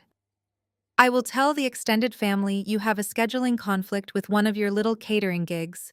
It is a busy season for event planners, so no one will question your absence. You are disinviting me from my own sister's vow renewal, I stated, keeping my tone carefully neutral to mask the predatory satisfaction building in my chest. Brenda did not even hesitate. Let us be brutally honest, Maya. You are socially unfit for this crowd. Trent is hosting high-net-worth individuals, venture capitalists, and the elite side of your father's family. You do not know how to act around people of this caliber. You are always so rigid, so challenging, and you refuse to play the game. You bring a heavy, hostile energy to every room you enter. The words were a sharp, precise echo of my entire childhood. I vividly remembered being 14 years old, sitting on the stairs while Brenda hurriedly ushered me down into the basement because Calvin's wealthy, lighter-skinned cousins had dropped by unannounced. Go read a book down there, Maya. You are too dark and too loud today, and I do not have the energy to explain your hostile attitude to Aunt Sylvia. She had always treated me like a dirty secret, a stain on her perfect suburban performance. Jada, with her palatable compliance and desperate need for parental approval, was the trophy. I was the liability. Jada is the face of a thriving empire now. Brenda continued, oblivious to the silence on my end of the line. I will not have your bitter, struggling party planner attitude embarrassing her in front of people who actually matter. Trent is building a legacy. You think Trent is a billionaire in the making? I said, pushing the conflict just a fraction further to see how deep her delusion ran. You genuinely think this party is a coronation? I know he is! Brenda snapped, her voice rising with defensive arrogance. He is a visionary. Calvin and I proudly provided the bridge capital he needed to finalize this next phase. We are prime investors in a scalable tech platform. We are building generational wealth, Maya, something you clearly know absolutely nothing about because you refuse to think bigger than baking cupcakes for corporate retreats. I am trying to protect you from feeling inadequate around your sister's massive success. So do us all a massive favor and stay home. She had absolutely no idea. She was standing in a house she no longer owned, bragging about an investment that was actually a federal wire fraud crime, defending a man who had forged her signature, and explicitly banning the only person in the family who actually possessed genuine wealth from attending a party funded by her own impending bankruptcy. It was a masterpiece of tragic irony. I looked down at the gaudy gold foil invitation resting on my sleek marble counter, my reflection catching in the shiny, cheap lettering. I smiled, feeling the cold, hard weight of absolute victory settling deep into my bones. The trap was set, the evidence was secured, and the guests of honor were practically begging for their own public execution. Don't worry, Mom, I replied with lethal calm. I wouldn't miss this for the world. I hung up the phone before she could say another word. I immediately dialed Vivian's private line. She answered on the first ring. Vivian, I said, walking toward my closet to pull out a tailored designer suit. Trent and Jada are hosting a massive event at the Oak Ridge Country Club next Saturday. They are bringing all their scammed investors under one roof to ask for more money. I can hear the smile in your voice, Maya. Vivian chuckled darkly. What is the play? Print copies of the foreclosure notice, the forged mortgage documents, and the federal forensic audit of his Ponzi scheme, I commanded. Put them in those nice heavy red folders your firm uses. We are going to the country club. We are going to hand-deliver the truth to every single high-net-worth individual in that room. 72 hours. That is exactly how long it takes to legally dismantle a lifetime of suburban delusion, if you have enough liquid capital and the right legal representation. While Trent was busy tasting hors d'oeuvres for his extravagant vow renewal, and my mother was busy boasting to her bridge club about her son-in-law, the tech visionary, I was sitting in a soundproof conference room on the 42nd floor of the Sterling Building, executing a silent financial coup. The bank holding the second mortgage on my parents' house was a mid-sized regional institution called First Meridian. They were fundamentally risk-averse, and they hated distressed debt. When a mortgage goes into default, especially one secured by a borrower who had bypassed two-factor authentication through highly questionable means, the bank's primary goal is immediate damage control. They want the toxic asset off their ledger before the end of the fiscal quarter, and they do not care whose blood is on the paperwork. Vivian had made the call on Tuesday morning, bypassing the standard collections department and going straight to the vice president of risk management. She was representing Obsidian Asset Management, a blind trust I had established 5 years ago for exactly this type of aggressive, anonymous acquisition. We did not ask for a payment plan. We did not ask for a 30-day extension. We offered to purchase the distressed debt outright in pure cash, at a slight premium to expedite the transfer, and bypass the standard bureaucratic delays. The bank executives practically tripped over themselves to accept the offer.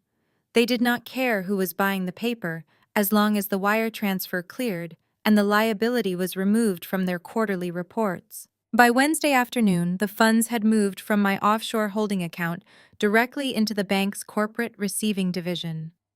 $350,000. It was a fraction of my annual consulting revenue, a rounding error on my balance sheet. But to Calvin and Brenda Wilson, it was the exact price of their total destruction. I did not feel a single shred of guilt as I watched the confirmation receipt print out on Vivian's heavy cardstock.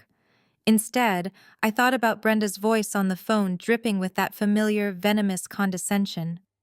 She had called me socially unfit. She had explicitly banned me from the Oak Ridge Country Club because I supposedly did not understand how to exist around high-net-worth individuals. She had prioritized the shiny hollow illusion of Trent's wealth over the daughter who had spent a decade building an actual empire in the shadows. My mother worshipped the aesthetic of success, completely ignorant of the mechanics of true power. She thought wealth was a leased Porsche and a rented ballroom. True power does not announce itself with a gaudy sports car or a gold-foiled invitation. True power is absolute silence. True power is owning the ground your enemies walk on before they even realize the earth has shifted beneath their feet. I was now legally the primary lien holder on the Beacon Hill property. I owned the debt, which meant I owned the collateral. Trent had completely drained the equity and deliberately missed the payments, putting the loan into active default.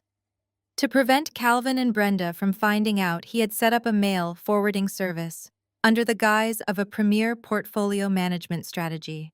He had convinced my father that redirecting all financial correspondence to Trent's P.O. box was a sophisticated wealth-building tactic. Calvin, blinded by his desperate need to have a successful male heir, had eagerly signed the authorization forms. Because I had purchased the distressed debt in its current default status, all the rights of the original lender transferred directly to me. I was the bank. If Calvin and Brenda missed another payment, which they inevitably would, because Trent was systematically stealing their capital to fund his Ponzi scheme, I had the unilateral authority to initiate immediate foreclosure proceedings. I owned the manicured lawn where my mother hosted her summer garden parties. I owned the formal dining room where my father sat at the head of the table and praised Trent's business acumen. I owned the roof over their heads. I held their entire financial existence, their social standing, and their suburban dignity securely in the palm of my hand. I spent Thursday finalizing the documentation. Vivian's team had prepared everything with lethal precision. They compiled the forged origination signatures, the routing numbers proving the funds were dumped into Trent's offshore shell account, and the official notice of default.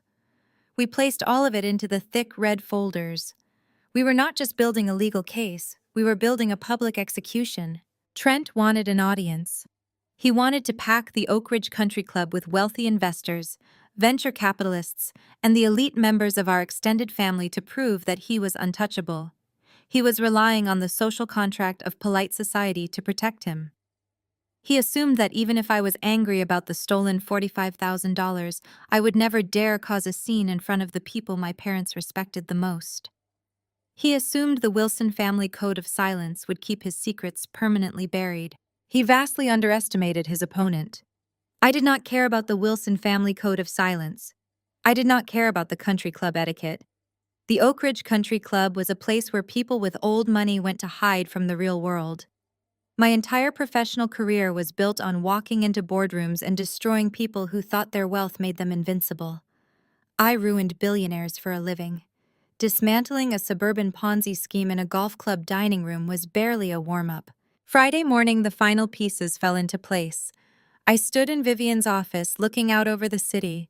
The sky was a clear, piercing blue.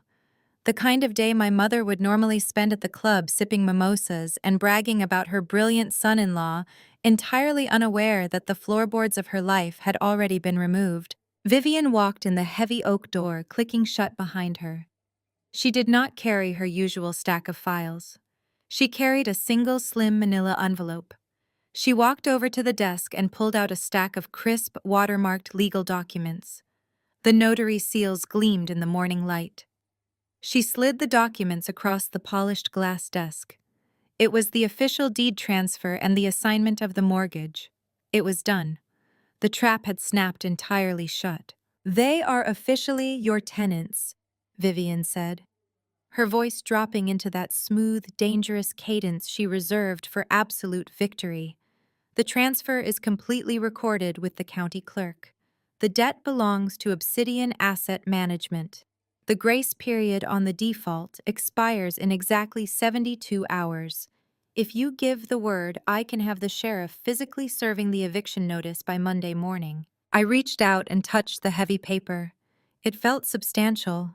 It felt like 35 years of being told I was not good enough, finally being quantified, categorized, and dismissed in a single legal transaction. I thought of Jada posing on the hood of a car, bought with stolen money, telling me to stay mad. I thought of Brenda telling me I was socially unfit to attend a party funded by her own impending bankruptcy. I picked up the deed transfer. I did not fold it. I handled it with the exact care it deserved. You hold their entire life in your hands now, Vivian said, handing me the paperwork and leaning against the edge of the desk, crossing her arms. She watched me closely, her dark eyes waiting for the final directive. What's the play? I opened my black designer clutch. It was sleek structured and entirely unassuming. I slid the crisp watermarked papers inside, placing them right next to the heavy red folder containing the forensic audit of Trent's fraudulent empire. The clutch snapped shut with a sharp, satisfying click that echoed in the quiet office. I looked up at Vivian, letting a cold, genuine smile touch my lips. I'm going to a wedding.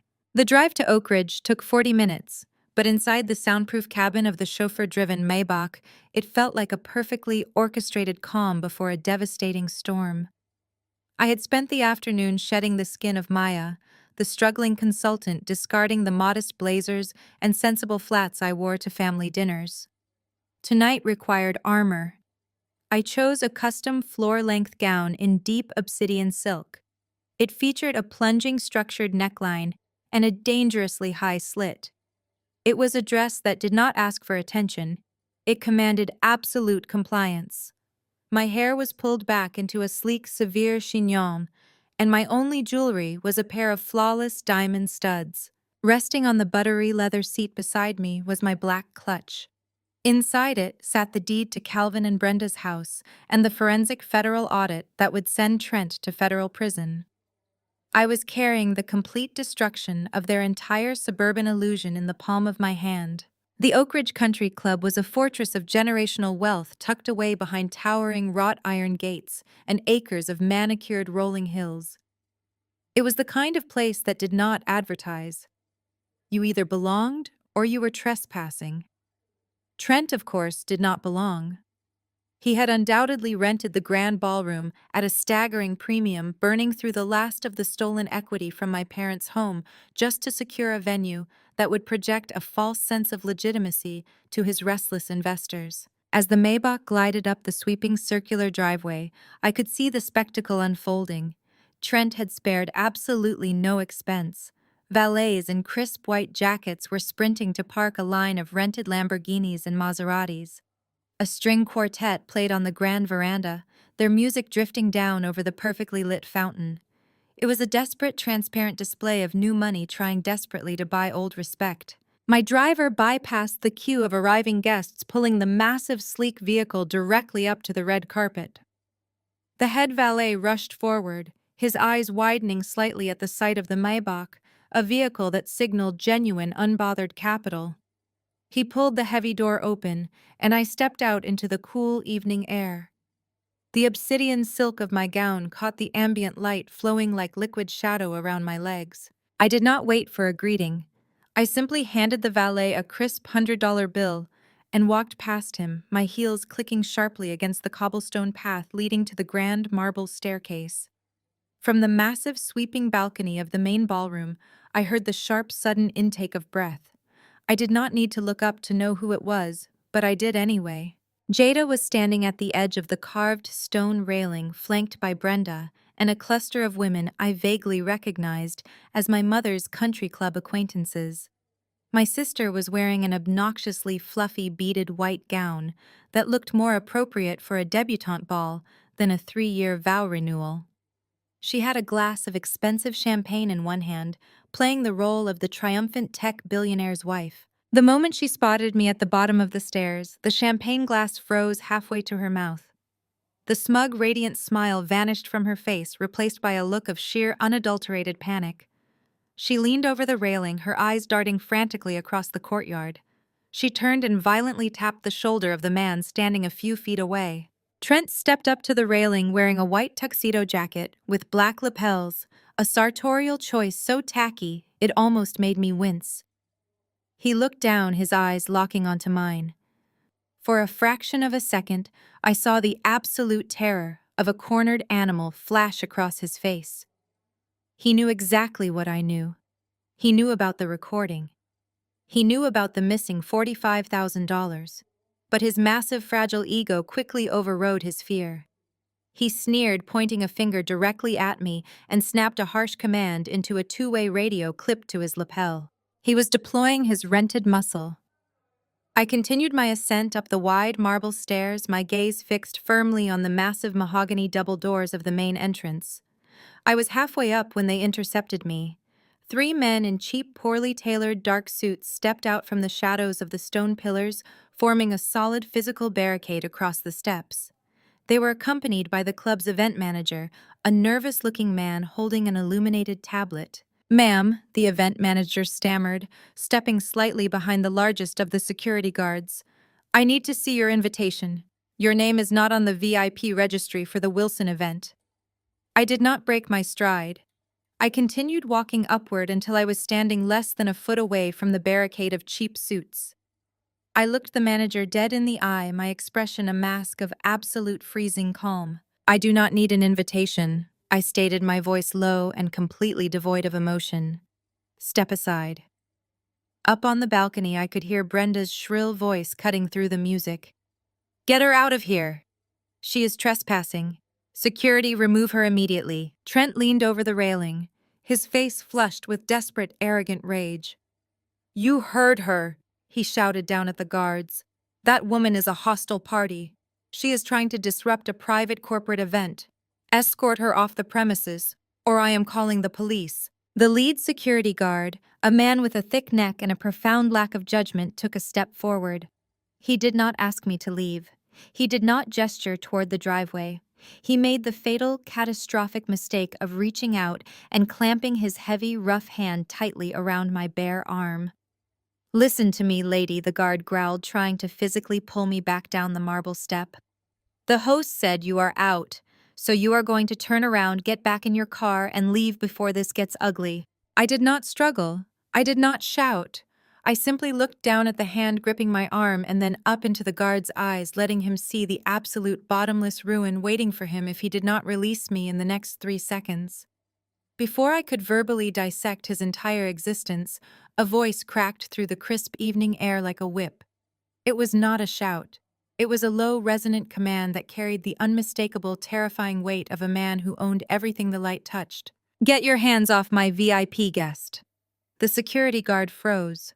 The event manager visibly paled, dropping his tablet onto the marble steps with a sharp clatter. Stepping out from the shadows of the grand portico was Marcus Thorne. He was a billionaire real estate magnate, the majority shareholder of the Oak Ridge Country Club, and one of my most lucrative, demanding crisis management clients. Last year, I had systematically buried a scandalous corporate espionage lawsuit that would have cost him half his empire. To Marcus Thorne, I was not a party planner. I was the architect of his survival. He descended 2 steps, his custom Italian suit catching the light. His piercing gray eyes locked onto the security guard whose hand was still resting on my arm. "I will not repeat myself," Thorne stated, his voice dropping to a lethal whisper. "Release her arm, or I will personally ensure you never work in this state again." The guard snatched his hand back as if my skin had suddenly caught fire. He stumbled backward, nearly knocking over the event manager in his haste to clear the path. Thorne walked down the remaining steps, stopping right beside me. He completely ignored the sputtering event manager and the terrified security guards. Instead, he offered me his arm, his demeanor shifting instantly from predatory rage to polite, aristocratic charm. "Maya," he said, flashing a brilliant, knowing smile. "You look absolutely magnificent. I was beginning to worry you would not accept my invitation to join me for dinner tonight." I smiled back, looping my arm smoothly through his.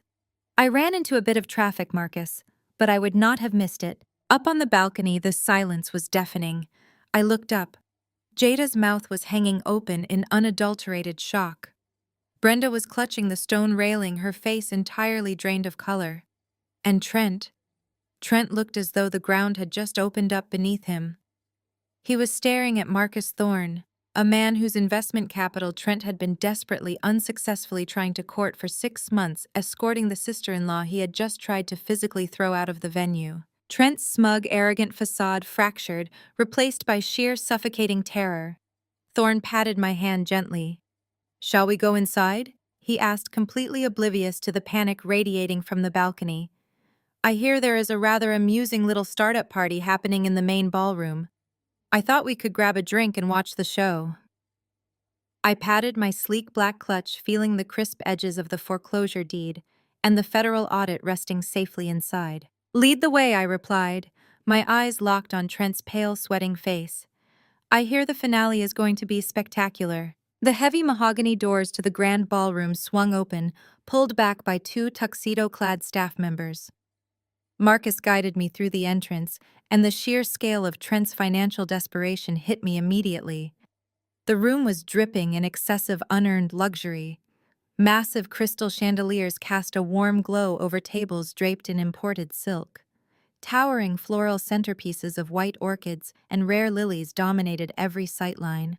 A custom ice sculpture of Trent's startup logo sat melting near a raw bar loaded with caviar and oysters. It was a monument to fraud, and the room was packed with the very people paying for it. I recognized local venture capitalists, angel investors, and affluent members of our extended family, mingling with champagne flutes in hand. My entrance with Marcus Thorne did not go unnoticed. Conversations died as we glided across the threshold. The string quartet playing softly in the corner faltered for a fraction of a second before recovering their tempo. Heads turned. Whispers rippled through the crowd. I walked with my spine straight, my obsidian silk gown trailing behind me like a shadow. I was not the disgraced, socially unfit sister sneaking in the back door. I was the apex predator arriving at the feast. On the far side of the room, standing near a raised stage draped in white tulle, Jada finally lost whatever fragile grip she had on her composure. She slammed her champagne flute onto a passing waiter's tray with enough force to shatter the crystal. Her perfect, cultivated smile twisted into a mask of pure, unadulterated fury. She grabbed Calvin by the arm, her manicured nails digging into his suit jacket. "Do something," I heard her hiss, her voice carrying over the quieted crowd. "Calvin, look at her. She is trying to ruin my night. Handle your crazy daughter right now." My father looked absolutely terrified. Calvin Wilson had spent his entire life avoiding conflict and bowing to whoever held the most perceived power. Right now, he was caught between his golden child's rage and my icy arrival. He adjusted his tie and marched toward me, trying to summon a look of paternal authority. Maya Calvin began keeping his voice low as he stepped into my path. "What on earth do you think you are doing? You were explicitly told not to come. You are upsetting your sister, and you are embarrassing Trent in front of his board members. You need to leave immediately before this gets out of hand." I looked at the man who had blindly signed away his own financial future just to appease a con artist. I did not feel anger toward him anymore. I just felt a profound, exhausting pity. "I am perfectly fine exactly where I am, Calvin," I replied, my voice steady and completely devoid of warmth. "I highly suggest you step aside and enjoy the caviar while you still can." Calvin opened his mouth to argue, but Trent materialized right beside him. Trent's face was flushed a deep, mottled red. The veins in his neck were visibly bulging against his tight tuxedo collar. The panic I had seen on the balcony was gone, replaced by a desperate, explosive rage. He stepped so close to me I could smell the expensive scotch on his breath. "You have exactly 10 seconds to get out of my event," Trent snarled, completely ignoring Marcus standing silently at my side. "I do not care what kind of stunt you think you are pulling, Maya. This is my venue. These are my guests. I am not going to let a bitter, jealous little caterer ruin the biggest night of my career." I held his gaze, refusing to blink, refusing to yield a single inch of ground. "Are you going to make me leave Trent?" I asked quietly.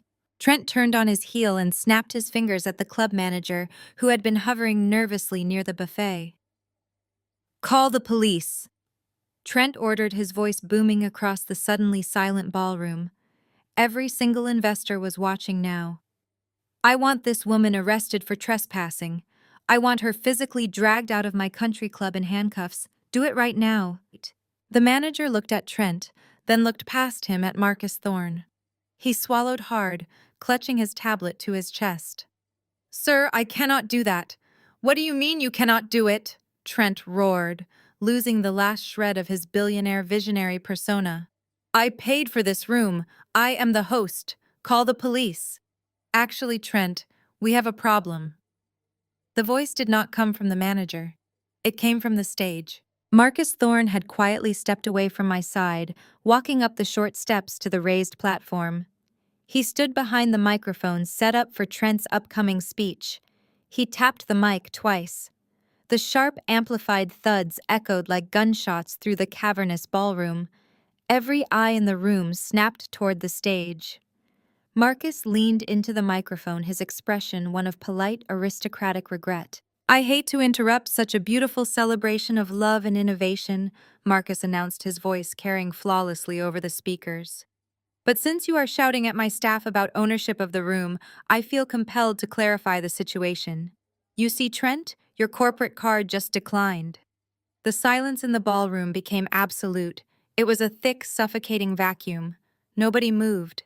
Nobody breathed. Marcus offered a sympathetic, razor-sharp smile. The final charge for this evening was processed 10 minutes ago. $80,000 for the venue, the catering, and the open bar. Your card bounced. We ran it twice. Insufficient funds.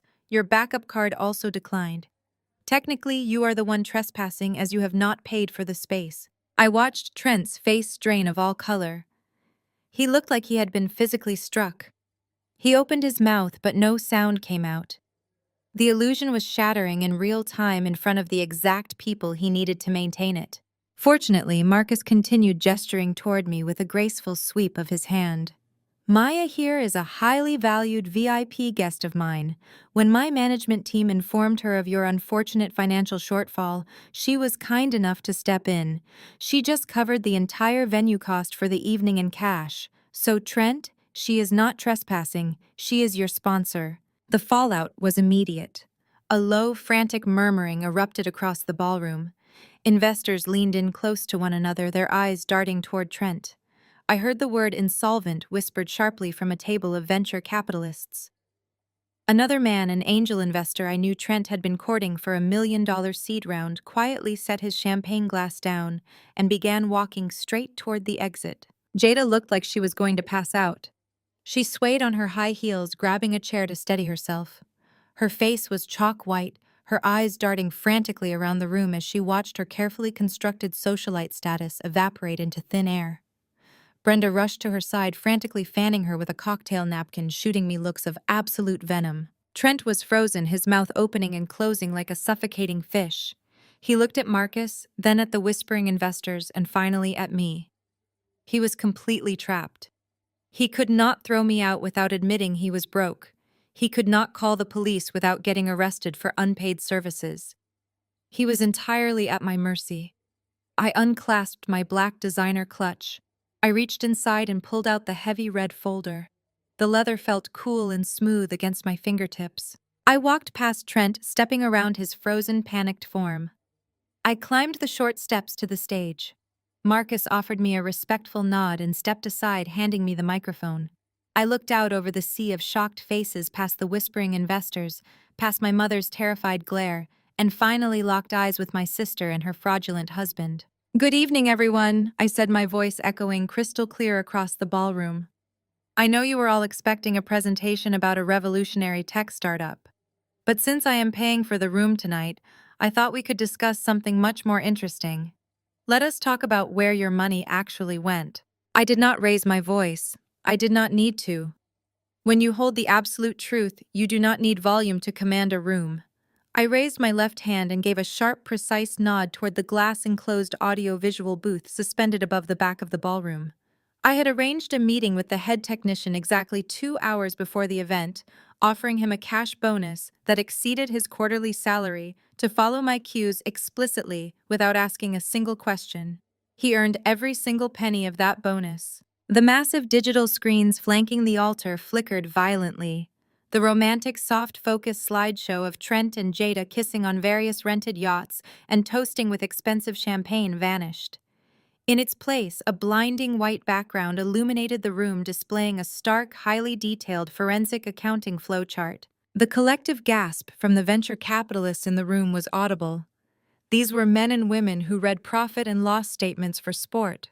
They recognized a federal-level financial audit the second it hit the screen. I paced slowly across the stage, my heels clicking rhythmically against the polished wood. Let us begin tonight with the concept of innovation. I said, my tone mirroring a keynote speaker at a global tech summit. Trent Wilson has spent the last 18 months selling all of you the promise of a scalable proprietary software platform. He told you your seed capital was funding offshore developers' secured server space and aggressive beta testing. I pointed to the massive screen on my left. As you can clearly see from this subpoenaed ledger, Trent does not employ a single developer. He does not own a single line of proprietary code. The company has zero operational overhead because the company does not actually exist. A low, dangerous murmur began to ripple through the tables. Men in tailored suits sat up straighter. I advanced to the next slide. It showed a complex web of wire transfers marked in aggressive red and green arrows. I want you to pay very close attention to the dates, I instructed the crowd. Notice how the substantial deposits from the Series A investors hit Trent's corporate account on a Tuesday morning. Now track the red lines branching outward. Within 48 hours, those exact funds were wired directly back to his early angel investors, falsely classified as early dividend payouts and equity returns. He is not building a tech empire. He is running a textbook low-rent Ponzi scheme.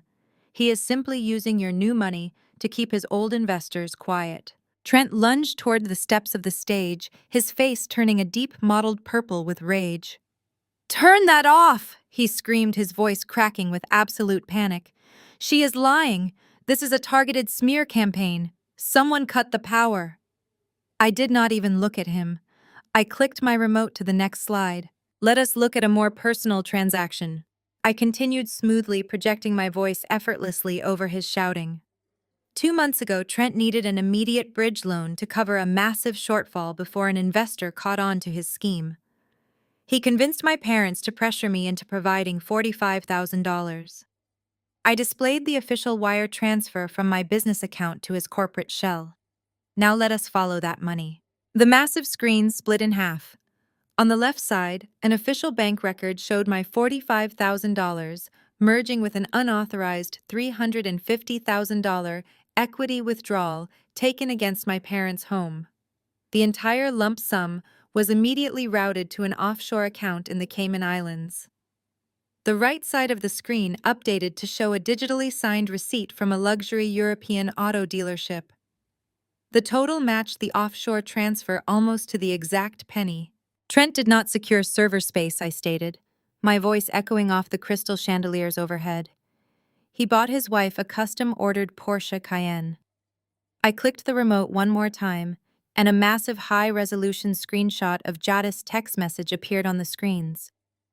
It featured the two of them posing with the gleaming car, complete with the caption explicitly thanking me for funding their upgrades.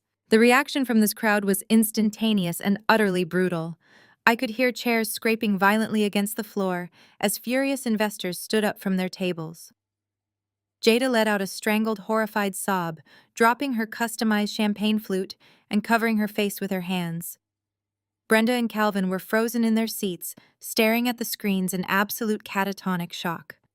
The reality of their ruined credit, their stolen equity, and their impending homelessness was finally sinking into their carefully curated suburban minds. Trent scrambled onto the stage, charging toward the podium like a wounded bull. I simply sidestepped him with practiced ease, pressing a final button on my remote. The audio file began to play. It was the high-definition recording from my office. Trent's own voice boomed through the massive surround sound speakers of the elite country club. "Your parents basically handed me the knife to stab you in the back. They want you taken down a peg. They told me you needed to be humbled." The audio quality was pristine, There was absolutely no denying the voice. It echoed through the grand ballroom, exposing not just his federal financial crimes, but the deeply malicious, calculated nature of his actions. He was laughing on the recording, bragging about how easily he manipulated my parents into targeting their own daughter. I looked out at the audience. The elite members of Trent's extended family, the people who had looked down their noses at me for years, were physically recoiling in disgust. An older woman wearing a diamond tennis necklace covered her mouth, staring at Trent as if he were a diseased animal. The investors were not just murmuring anymore. They were in full-blown crisis mode. Dozens of wealthy men and women were pulling out their cell phones, furiously dialing numbers, pacing the edges of the ballroom. I could hear them barking frantic orders to their legal teams. Freeze the accounts. Right now. Call the SEC. Get a hold of my attorney immediately. Do not let him leave the building. The entire room was a chaotic symphony of panic and outrage. Trent, realizing he could not silence the audio through the main console or talk his way out of a recorded confession, lunged violently toward the AV equipment rack situated at the far side of the stage. He was sweating profusely, his expensive tuxedo jacket tearing at the shoulder as he grabbed fistfuls of thick black cables. He began ripping them out of the wall with brute panicked force. Sparks showered onto the polished wooden floor as the connections severed. The massive screens flanking the altar abruptly went black. The audio cut out with a sharp, piercing electronic screech that forced several guests to cover their ears. Trent stood there, his chest heaving, holding the severed cables in his hands like a deranged prize. He looked out at the room, a frantic, desperate smile twisting his lips as he tried to catch his breath. But it was far too late. The silence in the ballroom was heavier and significantly more condemning than the audio had been. Every single person in that room had already seen the unassailable truth. They had seen the bank receipts. They had seen the offshore transfers. They had heard his explicit confession ringing in their ears. Unplugging a projector could not unburn the bridge. He was finished. The deafening silence was shattered by the frantic, heavy thud of footsteps storming the wooden stairs of the stage. Calvin and Brenda were practically climbing over each other to reach me. Their faces were contorted in a synchronized mask of misdirected rage. Even now, staring directly at the irrefutable evidence of Trent's massive financial crimes, their deeply ingrained conditioning held firm. In their eyes, Trent was still the wealthy savior.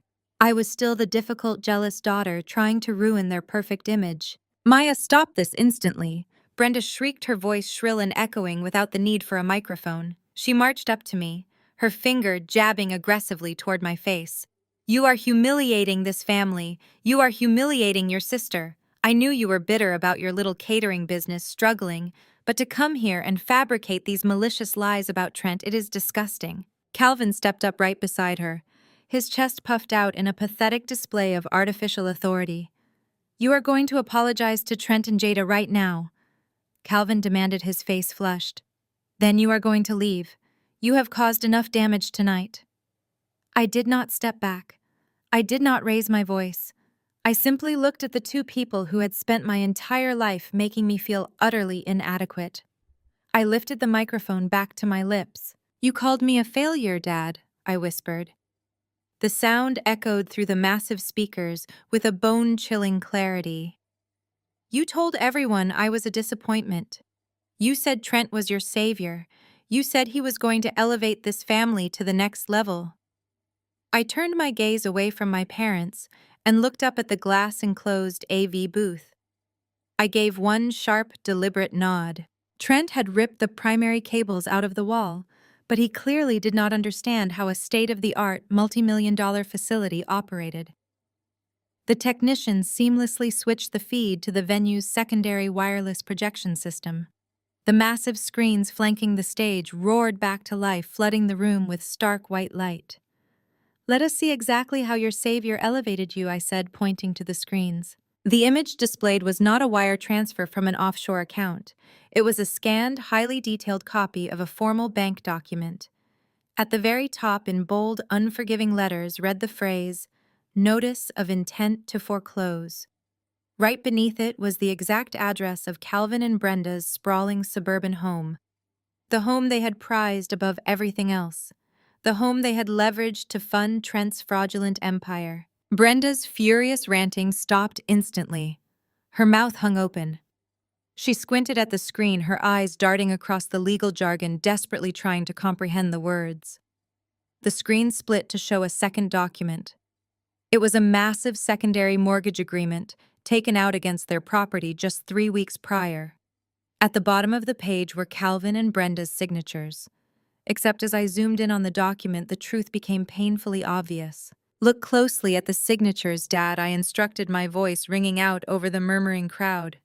"You always cross your T with a sharp angle. This one is looped. Trent did not just lose your initial investment.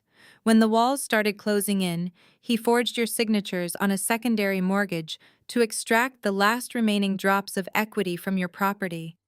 He stole your home to pay for this venue, this caviar, and Jadis' new car. You have exactly 14 days before the bank seizes the property. You are completely bankrupt."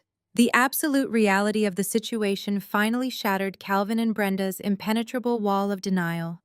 Brenda let out a sound that was half gasp, half sob. Her legs gave out completely. She collapsed backward into one of the white Chiavari chairs arranged on the stage, her hands flying to her chest as she stared at the foreclosure notice. All her country club lunches, all her bragging, all her carefully curated social dominance gone in an instant. She was homeless. Calvin did not collapse. He turned slowly toward Trent. The artificial polite demeanor Calvin had worn his entire life vanished. He was looking at the man who had just stolen his entire existence. Trent backed up, his hands raised defensively, the severed AV cables dropping from his grip. "Calvin, listen to me," Trent stammered, his voice pitching high with panic. "I can explain. It is a bridge loan. I am expecting a massive influx of capital next week. We are going public. You will get it all back tenfold." "You stole my house!" Calvin roared, a primal, devastating sound. Calvin lunged forward. He grabbed Trent by the lapels of his expensive white tuxedo jacket and slammed him backward into the podium. The microphone stand crashed to the floor with an ear-splitting screech of feedback.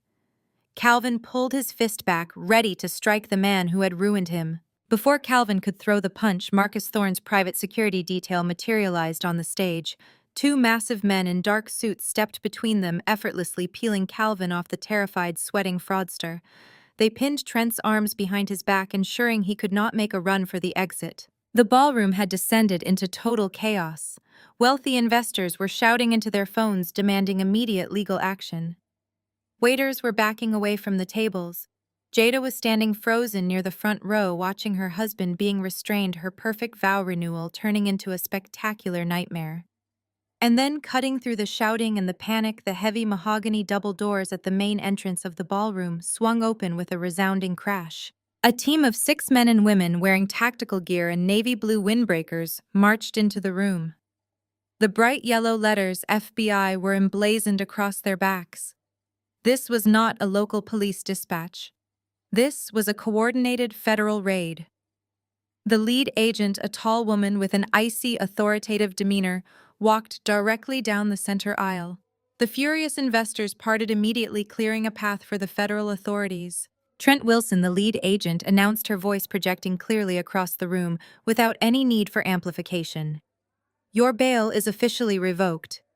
Trent struggled against the security guards holding him, his eyes wide with unadulterated terror. "You cannot do this," Trent yelled desperately. "I made bail. I am cooperating. I have a hearing next month." "You violated the explicit terms of your release," the agent stated calmly, stepping onto the stage and pulling a pair of heavy steel handcuffs from her belt. "You were explicitly barred from engaging in any financial solicitation, operating corporate accounts, or spending assets exceeding basic living expenses.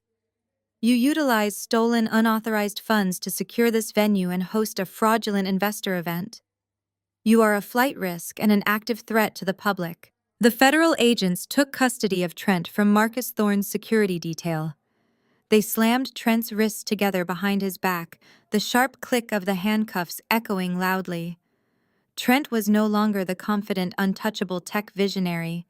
He was a sweating, ruined criminal being paraded in front of the very people he had tried to con. No, Jada screamed, her voice tearing through the room. She rushed forward, tripping over the heavy beaded hem of her ridiculously extravagant white gown. She dropped to her knees on the polished wooden floor, reaching out toward Trent as the agents dragged him toward the center aisle. "Trent, do something!" Jada wailed, her flawless makeup running down her face in dark, ugly streaks. "Tell them it is a mistake. Tell them you have the money." Trent did not even look at her. He kept his head down, trying to hide his face from the dozens cell phones that were now actively recording his arrest. The investors he had courted were documenting his spectacular downfall in real time. Jada remained on her knees in the center of the ballroom, screaming and sobbing into her hands. Her designer dress was tangled around her legs, her tiara slipping sideways into her messy hair. Brenda sat paralyzed in her chair on the stage, staring blankly at the foreclosure notice still burning brightly on the massive screens. Calvin stood nearby, his face buried in his hands, completely broken. I stood perfectly still, watching the federal agents drag Trent out of the grand mahogany doors. The flashing red and blue lights of the federal vehicles waiting in the circular driveway illuminated the night sky. I did not feel angry anymore. I did not feel bitter. I felt an absolute, profound sense of peace.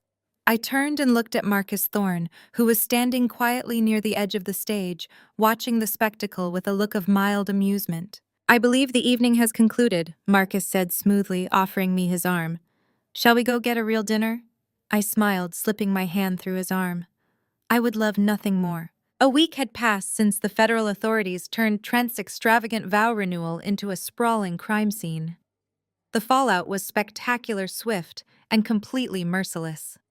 Trent was currently sitting in a federal holding facility, his request for bail explicitly denied by a judge who did not look kindly on flight risks, who forged secondary mortgages to fund vanity parties. He was looking at a decade in federal prison minimum. The Securities and Exchange Commission had swooped in the very next morning, freezing every single bank account attached to his name, and by extension, Jada's. The custom-ordered Porsche Cayenne did not even make it back to their suburban driveway. It was repossessed straight from the country club valet lot by a recovery agency holding a federal warrant. Jada went from playing the role of a tech billionaire's wife to an insolvent pariah in under 12 hours. Her wealthy friends stopped returning her calls. The country club permanently revoked her membership. The illusion she had sacrificed her entire family to build had evaporated into thin air. I was sitting at the massive quartz island in my downtown penthouse, sipping black coffee and reviewing a risk assessment strategy for a new corporate client when the private intercom buzzed. My residence at the Sterling was a closely guarded secret from my family. For years, they simply assumed my crisis management firm was a glorified, struggling event planning business. I allowed them to believe I lived in a cramped studio apartment because maintaining that specific lie of omission kept them from constantly asking for handouts. In reality, I occupied a multi-million-dollar suite with floor-to-ceiling windows overlooking the city skyline, private elevator access, and a security team trained to keep the world entirely at bay. I pressed the silver intercom button. "Ms. Wilson, the head concierge." David said, his voice laced with professional hesitation. "There is a woman in the main lobby claiming to be your sister. She has several pieces of luggage and is aggressively requesting access to your suite. I informed her we require explicit resident authorization, but she is becoming quite distressed and making a scene. Send her to the private reading lounge off the main lobby," I instructed, setting down my coffee mug. "I will be down in exactly 2 minutes. Do not let her pass the security desk under any circumstances." I did not bother changing out of my emerald green silk lounge set. I stepped into the private elevator and descended 40 floors in smooth silence. When the polished silver doors parted, I walked across the imported Italian marble of the expansive lobby. Jada was pacing frantically near the concierge desk. The physical transformation was absolutely staggering. The polished, arrogant socialite who had sneered at me from a stone balcony just 7 days ago was entirely gone. Her hair was pulled into a messy, unwashed knot. She was wearing oversized gray sweatpants and a stained designer hoodie that looked like it had been slept in. Surrounding her feet were three large, scuffed, rolling suitcases. When she saw me approach, her eyes widened. She stopped pacing, her gaze darting wildly from my expensive silk outfit to the opulent, towering architecture of the lobby, her brain desperately trying to process the reality of my actual life. You live here? Jada breathed, her voice cracking with disbelief as I stopped a few feet away from her. In this building. This is the most expensive real estate in the downtown district. I thought you were barely making rent. Mom and Dad said your business was failing. I never said my business was failing, Jada, I replied, my voice steady and entirely devoid of warmth. You and Calvin just assumed crisis management meant I was an overpriced party caterer. I fix catastrophic public relations disasters for billionaires and global corporations. It pays remarkably well. Now why are you sitting in my lobby with your luggage? Jada's face immediately crumpled, and she launched into a frantic, tearful performance. She threw her hands up, her voice echoing loudly off the marble walls. Maya, you have to help me. The feds took everything. They froze my checking accounts. They seized my jewelry. They even took my engagement ring. I tried to go to Mom and Dad, but the bank locked them out of the house yesterday. They are staying in a cheap, disgusting motel by the highway, and they will not even answer my calls because they blame me for bringing Trent into the family. I have nowhere else to go. You have to let me move in with you. Just for a few months until the lawyers sort this out and I get back on my feet. I am your sister. We are family. She reached out, trying to grab my hand, but I took a smooth, calculated step backward, maintaining a strict physical boundary between us. Trent manipulated me, Maya. Jada sobbed, her tears falling fast and heavy down her cheeks. He lied to me about everything. I did not know he was running a Ponzi scheme. I did not know he was stealing from your company. I did not know he forged Dad's signature on the second mortgage. I was a victim too. He made me believe we were wealthy and successful. You cannot leave me out on the street. I have absolutely nothing left. I looked at her, searching her face for even a fraction of genuine remorse, a single shred of accountability. I found absolutely nothing but a cornered opportunist desperately seeking a new host to drain. Do not insult my intelligence. Jada, I said, my voice dropping to a freezing, precise whisper that cut right through her sobbing. You were not manipulated. You knew exactly what kind of man Trent was the day you married him. You knew he had no viable product, no engineering staff, and no actual revenue. You did not care where the money came from, as long as you got to play the role of the superior wealthy housewife. Jada shook her head violently, trying to interrupt, but I held up a hand, silencing her instantly. You gloated about that Porsche, knowing full well it was bought with $45,000 stolen directly from my business accounts. You stood on that balcony a week ago and ordered security to physically throw me out into the street because you wanted to protect your fraudulent illusion. You loved looking down on me. You loved being Calvin and Brenda's golden child. You built your entire identity on the belief that you were inherently better than me, and you were willing to let Trent destroy our parents' entire financial future just to maintain your social status. Jada let out a loud, pathetic gasp, covering her face with her hands, as the few remaining guests in the lobby turned to stare at the commotion. Please, Maya, she begged, her voice muffled behind her hands. I am begging you. I have nowhere to go. You have a massive penthouse. You have the space and the money. You cannot just turn your back on your own flesh and blood. I stepped closer, leaning in, so only she could hear the absolute finality in my voice. You weren't manipulated, Jada. You just thought you were untouchable. Call an Uber. I turned on my heel and walked back toward the private elevator. I did not look over my shoulder as the heavy steel doors slid shut, completely blocking out the sound of my sister crying alone at the concierge desk. The very next morning, the sunlight streaming through the floor-to-ceiling windows of my corner office felt particularly brilliant. My firm, Sterling Crisis Management, occupied the entire top floor of a sleek glass high-rise in the financial district.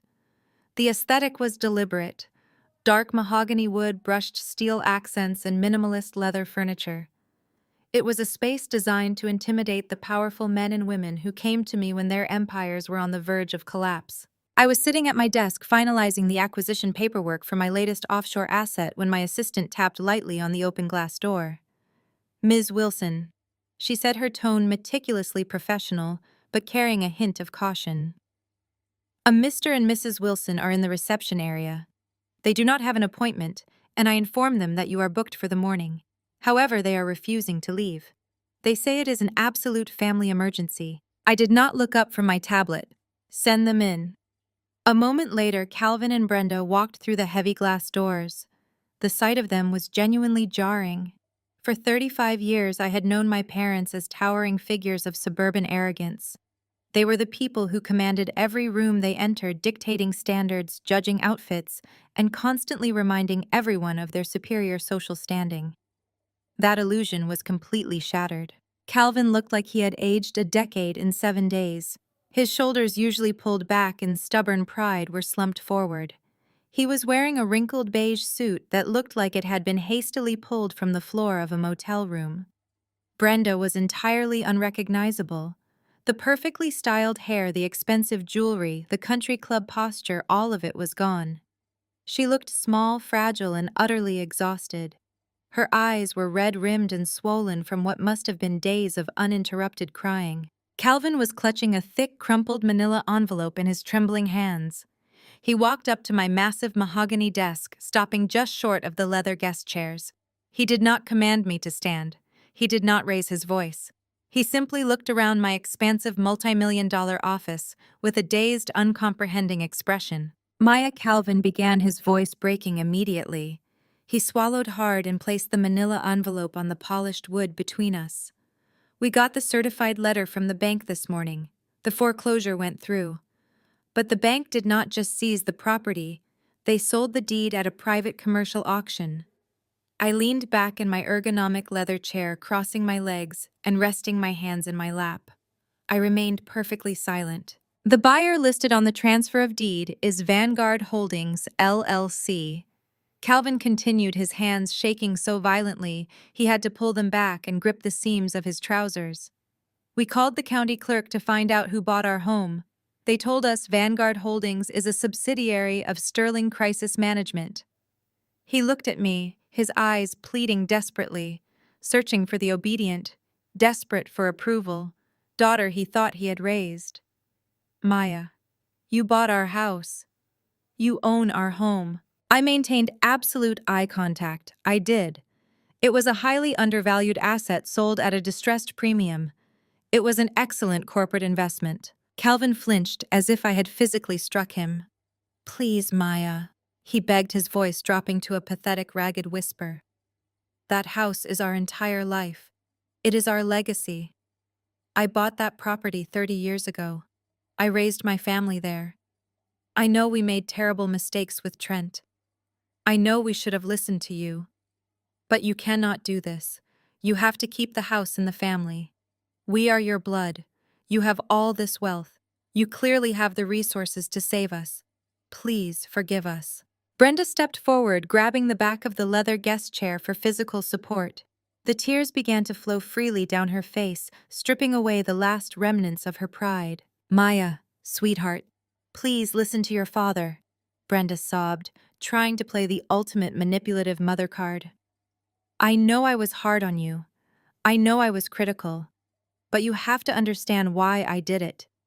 I only ever pushed you because I knew how strong you were. I wanted the best for my girls. I was trying to protect you from a harsh world. Everything I did, every harsh word, it was out of love. You have to believe me. You cannot leave your own mother out on the street. I sat in the heavy silence of my office, letting their pathetic, desperate words hang in the air. For decades, I had craved this exact moment. I had wanted them to see my worth. I had wanted them to apologize. I had wanted them to beg for my forgiveness. But looking at them now weeping and broken in front of my desk, I realized I did not need their apologies. Their validation was entirely worthless to me. They did not love me. They loved the money I possessed. They loved the salvation I could offer. I leaned forward, resting my forearms on the cool, polished mahogany.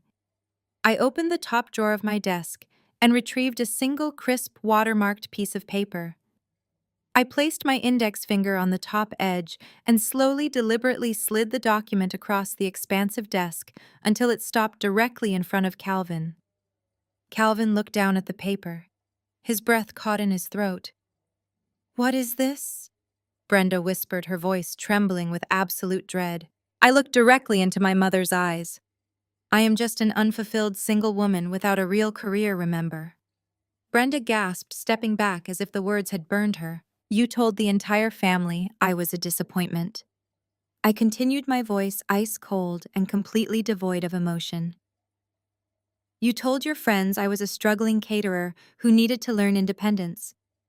You explicitly stated that Trent was your savior and that I was nothing but a jealous liability." "I am simply taking your advice, Brenda.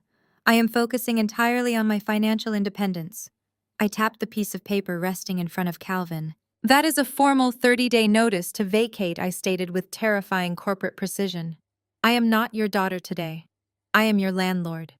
Vanguard Holdings, LLC, plans to gut the property, modernize the interior, and flip it for a substantial profit. You have exactly 30 days to remove whatever belongings the federal authorities have not already seized. If you are still on the premises on day 31, my private security team will physically remove you for trespassing." Calvin stared at the eviction notice.